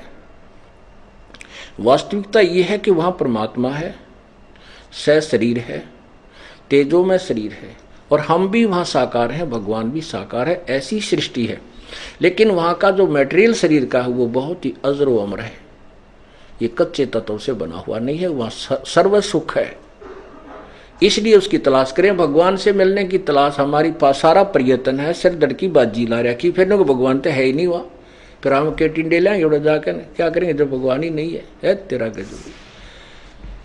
अब ये कुछ आधार मानकर चलते हैं, उनको समझाया जा सकता है उसी ज्ञान से जिनको वो सत्य मानते हैं। उन सदग्रंथों में वो आंखों देखकर मान जाएंगे, मानना पड़ेगा, क्योंकि और ज्ञान लाए कहां से भगवान का? इन सदग्रंथों से ही सुना सुनाया हमने, इन्हीं की आड़ में लोगों ने, संतों ने प्रचार किया है। तो आज वही हमें क्या संदेश दे रहे हैं, हमें उनको मानना पड़ेगा।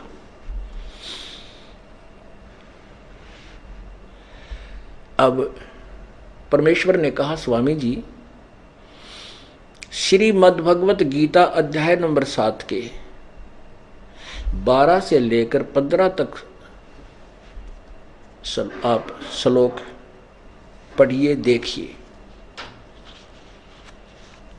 और फिर 20, 21, 22 और 23 देखिए।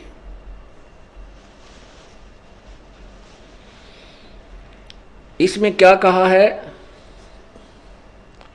अब रामानंद जी कहते उंगलियां पर याद थी वह गीता जी के श्लोक, परमात्मा उनको बता रहे हैं कि उसमें लिखा है कि तीनों गुणों की पूजा, रजगुण ब्रह्मा, सतगुण विष्णु, तमगुण शिव जी की पूजा जो करते हैं, और उन्हीं तक जिनका की बुद्धि स्थिर हो चुकी है, उन्हीं से प्राप्त होने वाले लाभ पर उलझे बैठे हैं, वो आगे की किसी की बात नहीं सुनते। राक्षस स्वभाव को धारण किए हुए मनुष्यों में नीच दुष्कर्म करने वाले मूर्ख, गीता ज्ञानदाता कहता वो मुझे भी ना बचते। अब रामानंद जी का तो तीर सा लग गया इस बात का कि सचमुच यही लिखा है। अब रजगुण ब्रह्मा है, सतगुण विष्णु है, तमगुण शिव जी, पहले ये भी क्लियर करना होगा। अब देखिएगा श्रीमद् भगवत गीता इसके अध्याय नंबर 7 में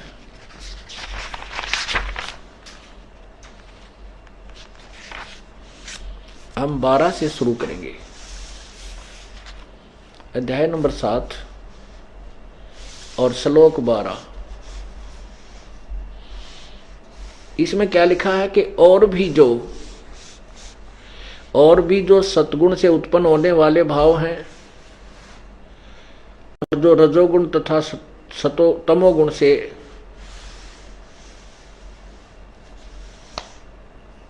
से होने वाले भाव हैं, उन सबको मुझसे ही होने वाले ऐसा जान, परंतु वास्तव में उनमें मैं और वे मुझ में नहीं हैं। ये कौन बोल रहा है? ये गीता ज्ञान दाता अर्थात ब्रह्म, जो 11वें अध्याय के 32वें श्लोक में कहता है कि मैं काल हूं, मैं काल हूं। वो काल बोल रहा है गीता जी को, श्री कृष्ण नहीं बोल रहा। ये देखिएगा श्रीमद् भगवद गीता अध्याय 11 और ये मंत्र नंबर 32 में, लोकों का नाश करने वाला बड़ा हुआ काल हूं। काल है अस्मि, महाकाल नहीं, ये काल है, बड़ा हुआ काल हूं। इसमें इन लोगों को नष्ट करने के लिए प्रवृत्त हुआ हूं। जो प्रतिपक्ष की सेना में सथित योद्धा लोग हैं,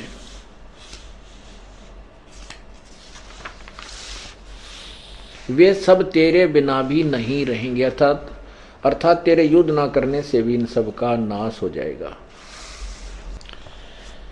अब ये क्या कहता है? ये काल गीता बोल रहा है श्री कृष्ण में प्रवेश करके, भूत की तरह, प्रेत की तरह। और वो काल कौन है? वो ब्रह्म है, ब्रह्म पर ब्रह्म पूर्ण ब्रह्म। तो वो काल कह रहा है कि मैं ये तीनों गुणों से, रजगुण ब्रह्मा से उत्पत्ति, सतगुण विष्णु से स्थिति और तमगुण शिवजी से संहार, जो कुछ भी हो रहा है उसका मुख्य कारण मैं हूं, काल कह रहा है। क्योंकि काल भगवान को श्राप लगा है, 1 लाख मानव शरीरधारी प्राणी प्रतिदिन उनके सूक्ष्म शरीर को तपतशिला पर भून कर उसके से निकले हुए गंध को खाने का। तो उसके खाने अपने आहार के लिए इसने ये सब सृष्टि, यहाँ का मानव समाज रचा है। उसमें मुख्य कारण ब्रह्मा, रजोगुण ब्रह्मा से संतान उत्पत्ति करते हैं, रजोगुण प्रभावित होकर के प्राणी, और सतोगुण से एक दूसरे में प्यार मोह ममता, आपस में भाई बहन का, बेटा बेटियां में, पति पत्नी का, संपत्ति में जो मोह बन जाता है, हटा नहीं हट सकता। और शंकर जी हमारे अंदर से हमें मार देता है, एक दूसरे को गुस्सा ठाकर स्वयं भी, तो ऐसे हमारा विनाश कर। कहते ये तीनों गुणों से जो हो रहा है उसका मुख्य कारण मैं हूं, मैं इनमें नहीं और वे मुझ में नहीं।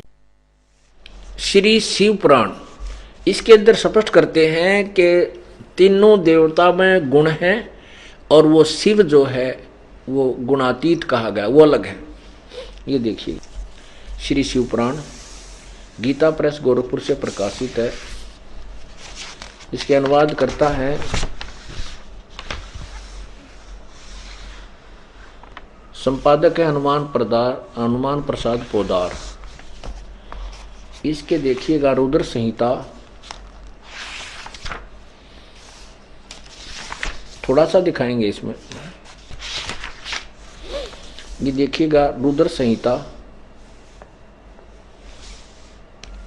और ये है संक्षिप्त शिवपुराण, पृष्ठ नंबर 110 पे।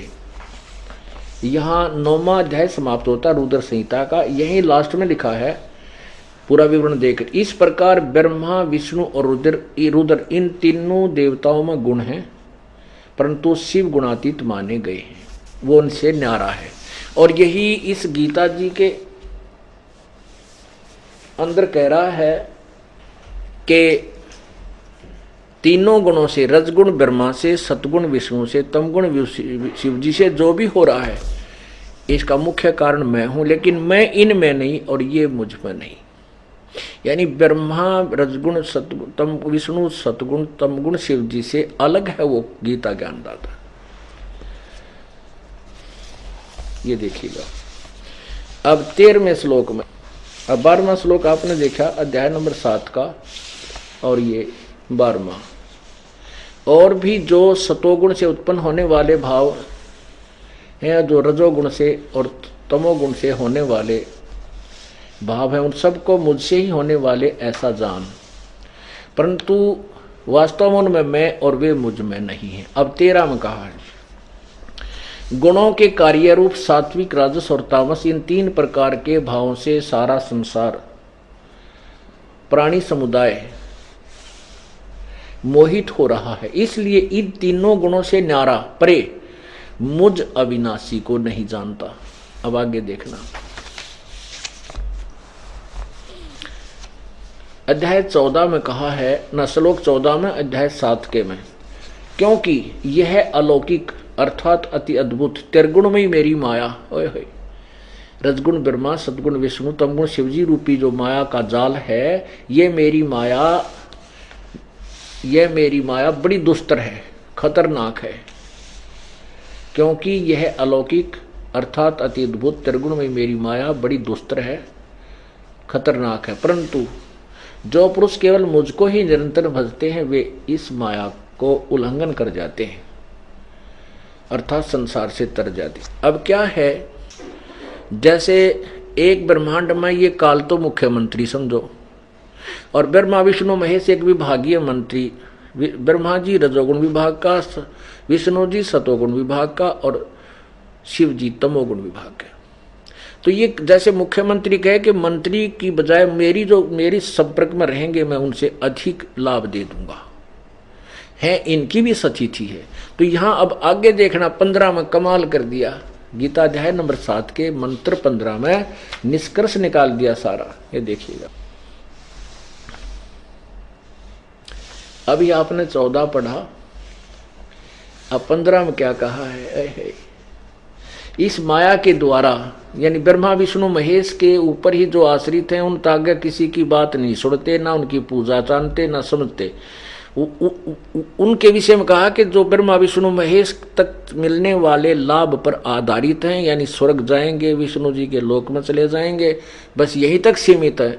जिनका ज्ञान इन्हीं के द्वारा हरा जा चुका है, वो राक्षस स्वभाव को धारण किए हुए मनुष्यों में नीच दुष्कर्म करने वाले मूर्ख गीता ज्ञानदाता कहता मुझे भी ना बजते, वो ब्रह्म साधना भी ना करते, नीचे वाले इन देवी देवता मुड़झे पड़े रहते हैं। गीता जी स्पष्ट करिए, देखिएगा अध्याय 7 मंत्र 15।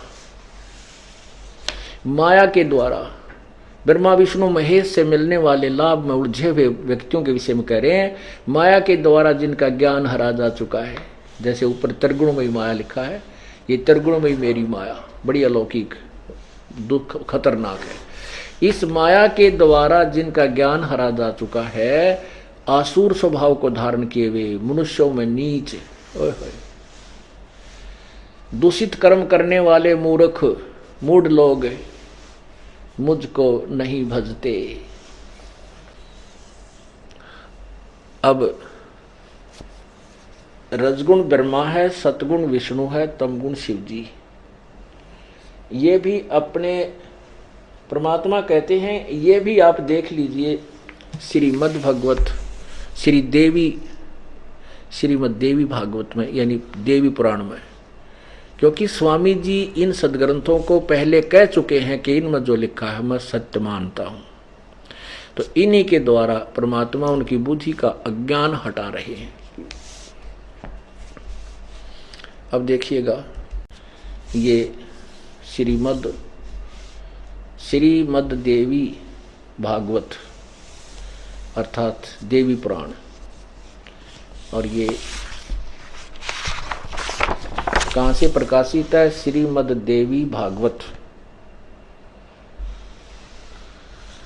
संपादक हनुमान प्रसाद पोदार, चिमन लाल गोस्वामी, और गीता प्रेस गोरखपुर से प्रकाशित है। प्रकाश में एवं मुद्रक हैं गीता प्रेस गोरखपुर, गोविंद भवन कार्यालय कोलकाता का संस्थान। इसके 123 पृष्ठ पर लिखा है कि ब्रह्मा विष्णु महेश स्वयं स्वीकार कर रहे हैं कि हम तो नाशवान हैं, हमारा जन्म मृत्यु होता है। तीसरा सकंद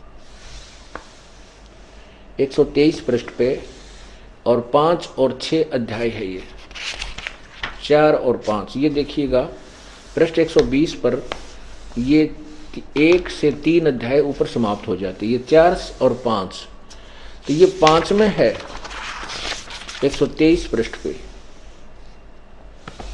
तीसरा सकंद। विष्णु जी खुद कह रहे हैं तुम शुद्ध स्वरूपा हो, यह संसार तुमसे ही उद्वासित हो रहा है।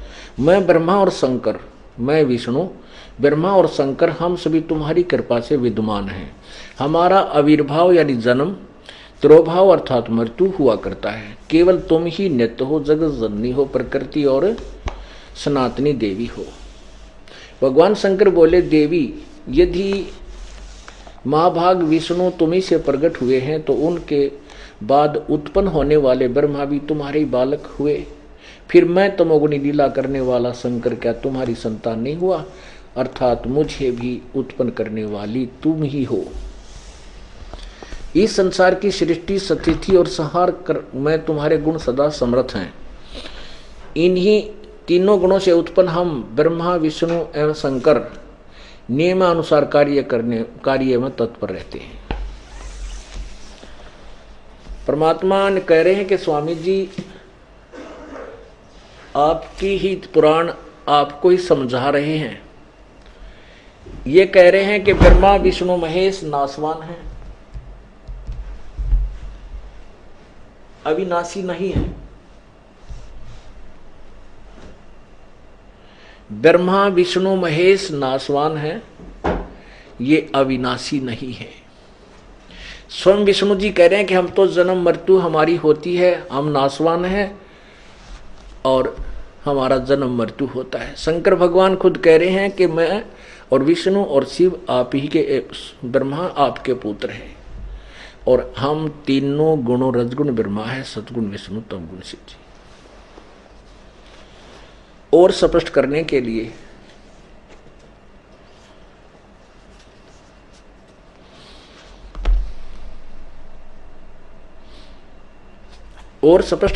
लिए जो संस्कृत सहित देवी भागवत है उसको और दिखाते हैं।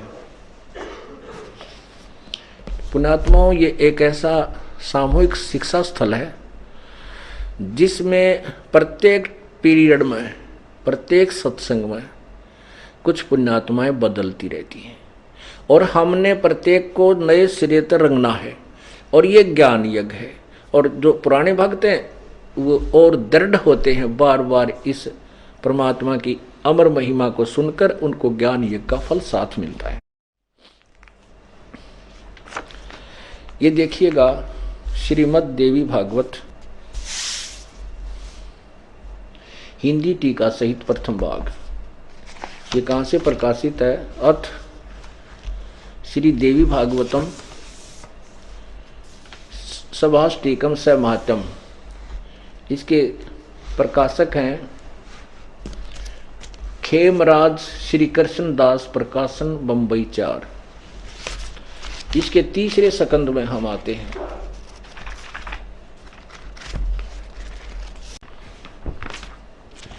ये तीसरा सकंद है। अथ श्रीमद् देवी भागवते भाषा टीका युक्ते तीसरा सकंद प्रारंभते। और इसमें ये है देवी भागवत प्रश्न नंबर 11 अध्याय 5 में, तीसरे सकंद में, अध्याय 5 में ही आपको दिखा रहे हैं। हे माता, यहाँ भगवान शंकर बोल रहा है, हे माता, यदि हमारे ऊपर सदा आप दयायुक्त हो तो हमको तमोगुण में किस प्रकार प्रदान किया है? ब्रह्मा रजोगुण और हरि यानी विष्णु को सतोगुण युक्त किया है किए। अब संस्कार देखें। अब आपने ये पढ़ा, 7वां श्लोक समाप्त हुआ, 8वां प्रारंभ होता हिंदी में। हे माता, यदि हमारे ऊपर आप सदा आप दयायुक्त हो तो हमको तमोगुण में किस प्रकार प्रदान किया है? ब्रह्मा रजोगुण और हरि सतोगुण। ये 7वां श्लोक संस्कृत में समाप्त हुआ, 8वां यहाँ से प्रारंभ होता है। यदि दया धर्मना न सदाम्बिके कथम अहम विहित, किस प्रकार मैं बना दिया विहित तमोगुण, और कमल यानी कमल से उत्पन्न होने वाले ब्रह्मा को रजोगुण बना दिया, संभव रजोगुण संभव। सुहित किमु सतोगुण हरि, और किस प्रकार आपने विष्णु को सतोगुण बना दिया। अब परमात्मा अंतर्यामी और सर्वज्ञ हैं। उन्होंने रामानंद जी को अपने मौखिक ये सब अध्याय और सब कुछ दिखाया, बताया। ये तो आपको दिखाने के लिए दास दिखा रहा है, परमात्मा ने तो उंगलियों पर उनको बता दिया था। उधर से रामानंद जी ने उनके खूब गोटा लगा रखा था, रट्टा लगा रखा था, उनको भी याद थे यह सदग्रंथ, तो ऐसे गर्दन मार रहा है। ओहो हो। अब रामानंद जी को परमात्मा बता रहे हैं कि ये आप श्री विष्णु रजगुण के उपासक हैं और ये तो नासवान है। जब ये नहीं रहेंगे तो आप कहां रहोगे स्वर्ग में? पुण्यात्माओं, परमात्मा और प्यारी आत्मा रामानंद जी को मीडिया बना करके ये दास आपको इस तत्व ज्ञान से परिचित कराना चाहता है।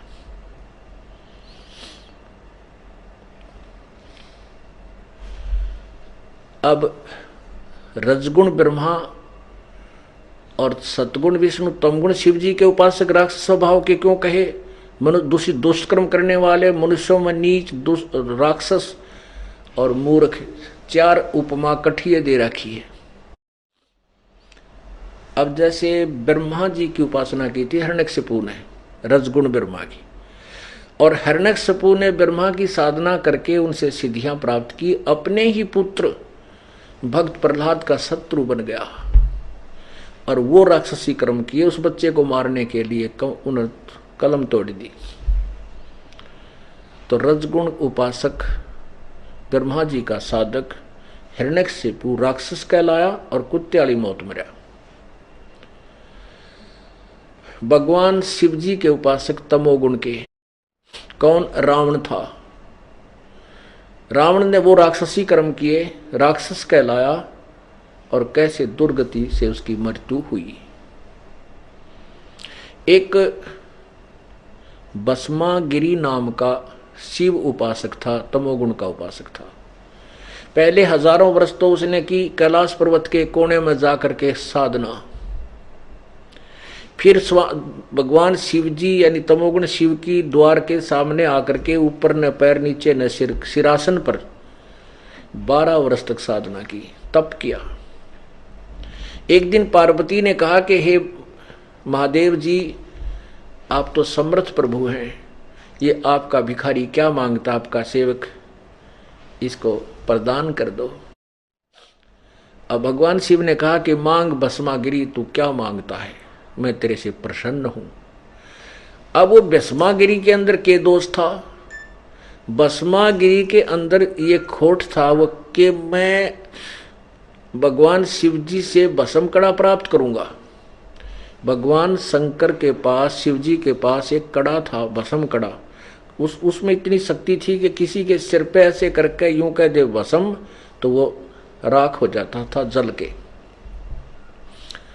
भस्मागिरी को पता था, तो वो ये चाहता था कि भगवान शंकर से कड़ा लेकर दान में, और शंकर ने मारूंगा और पार्वती को पत्नी बनाऊंगा।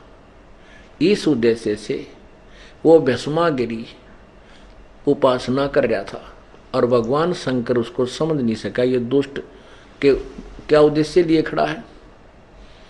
ऐसा ही हुआ।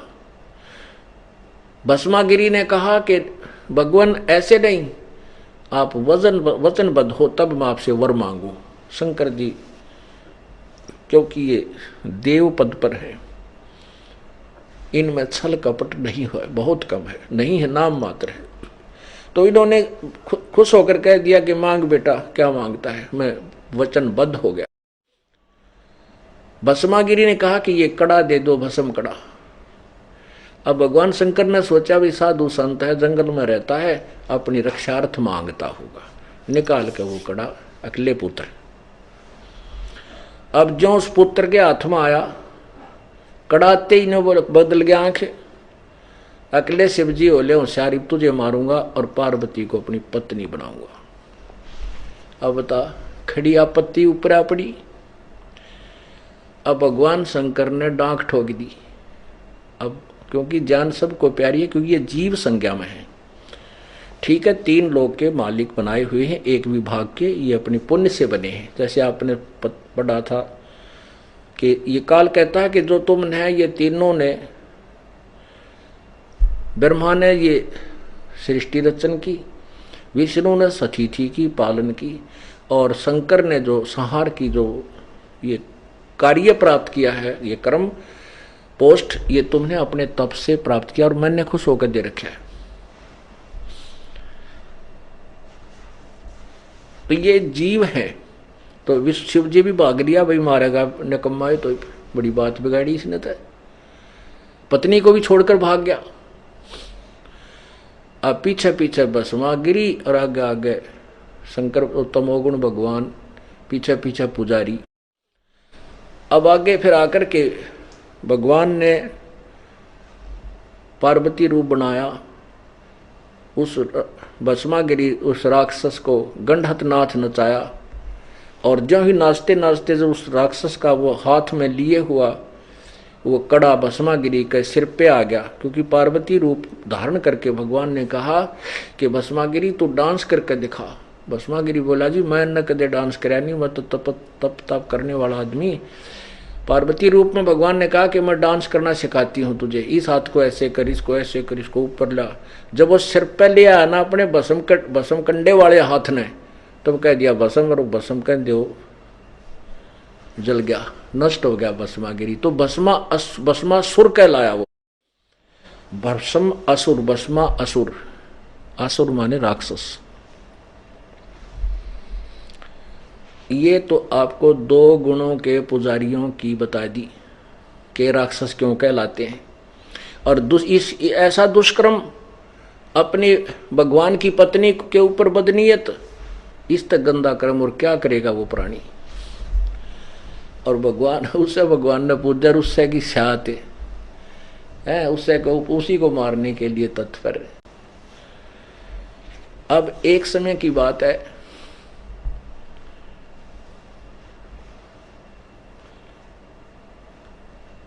हरिद्वार के अंदर हरपैड़ी पर एक परभी लगनी थी कुंभ के मेले की। तो जब ये परभी लगती है, कुंभ का मेला जहां पर निश्चित होता है, तो ये सभी गिरी, पुरी, वैष्णो, नागा, ये जितने नागे उन्हें बोलो जो कतियु गाड़ियां अंडा फिर है, या एक आध कोपिन कापिन सी लपेट लें पर्दे पे बस। और वैष्णो है ये विष्णु के उपासक। नागा, गिरी, पुरी ये सारे नाथ ये भगवान तमोगुण शंकर के उपासक। तो ये वहां जाकर के कुंभ के मेले में अपने अपने समुदायों में अलग अलग विभाजित हो जाते हैं, पूरे देश के अपने टोल में जाकर इकट्ठे हो जाते हैं और फिर ये स्नान करने के लिए चलते हैं उस तीर्थ में, सरोवर में या दरिया में जहां पर वो निर्धारित होता है। तो वहां सबसे पहले नागा पहुंच गए हर की पैड़ियां पर नहाने के लिए। पीछे थे वैष्णो साधु चले फिर स्नान करने के लिए। वो नागा पूरी हर की पैड़ियों पर छाए हुए थे, पीछे थे वैष्णो साधुओं का पूरा समूह आया। उन्होंने कहा कि नागा तुम बाहर आ जाओ, पहले हम स्नान करेंगे, हम सर्वश्रेष्ठ हैं, हम भगवान विष्णु के उपासक हैं। नागा कहने लगे नहीं, हम पहले स्नान करेंगे, हम त्यागी और बैरागी हैं, हम निवस्त्र रहते हैं, हमने दुनिया से कुछ लेना देना नहीं, हम सर्वश्रेष्ठ हैं, सर्वश्रेष्ठ हैं, इसलिए हम प्रथम स्नान करेंगे। वैष्णु उपासक जो विष्णु जी के उपासक वैष्णु साधु कहते हैं, वो सतोगुण के उपासक कहते हैं, वो शरड फेरडो तुम टट्टी के हाथ भी ना धोते, पशुओं की तरह नंगे हांडो, नहाते न धोते, राख में पड़े रहो, आज तुम पहले नहाने वाले हो गए, हम श्रेष्ठ हैं, तुम बाहर आओ नहीं तो ये कर देंगे। अब वो स्नान करना तो भूल गए और पर भी भूल गए, अर की पैड़ी भी भूल गए, भगवान भी भूल गए। मुक्कम मुक्का, गुट्टम गुट्टा, तलवार निकाल ली, वहां तक पूरा युद्ध छिड़ गया। कहते हैं लगभग 25,000 वो तीनों गुणों के उपासक वहां कटका मर गए। इसके विषय में परमात्मा अपनी वाणी में आदरणीय गरीबदास साहिब द्वारा कहलाते हैं, क्या बोलते हैं?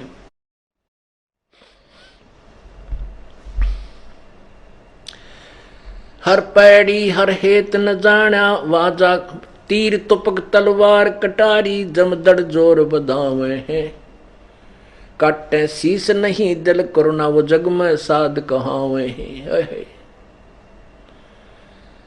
तीर तुपक तलवार कटारी, जमदड़ जोर बधावे हैं, हर पैड़ी हर हेत न जाना, वाजा तेग चलावे हैं, काटे शीस नहीं दिल करुणा, ये जग में संत कवावे हैं, जो जन उनके दर्शन को जावे, उनको भी नरक ले जावे हैं। ओए होए।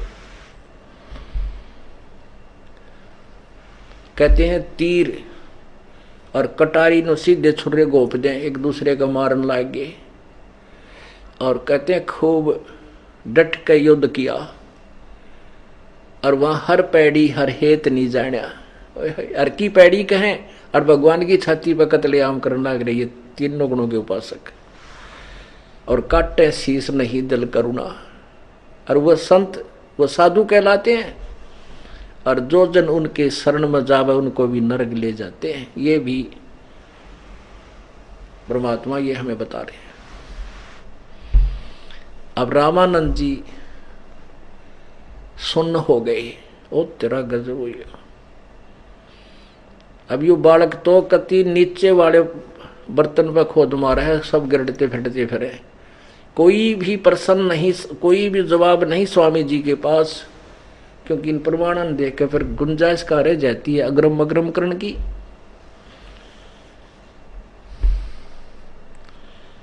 अब स्वामी जी कहता है, परमात्मा कहते हैं, स्वामी जी कहता है कि आप बात तो आपकी बिल्कुल सत्य है, लेकिन आगे फिर 16, 17 और 18 में भी तो कुछ गीता ज्ञानदाता कुछ और बोल रहा है।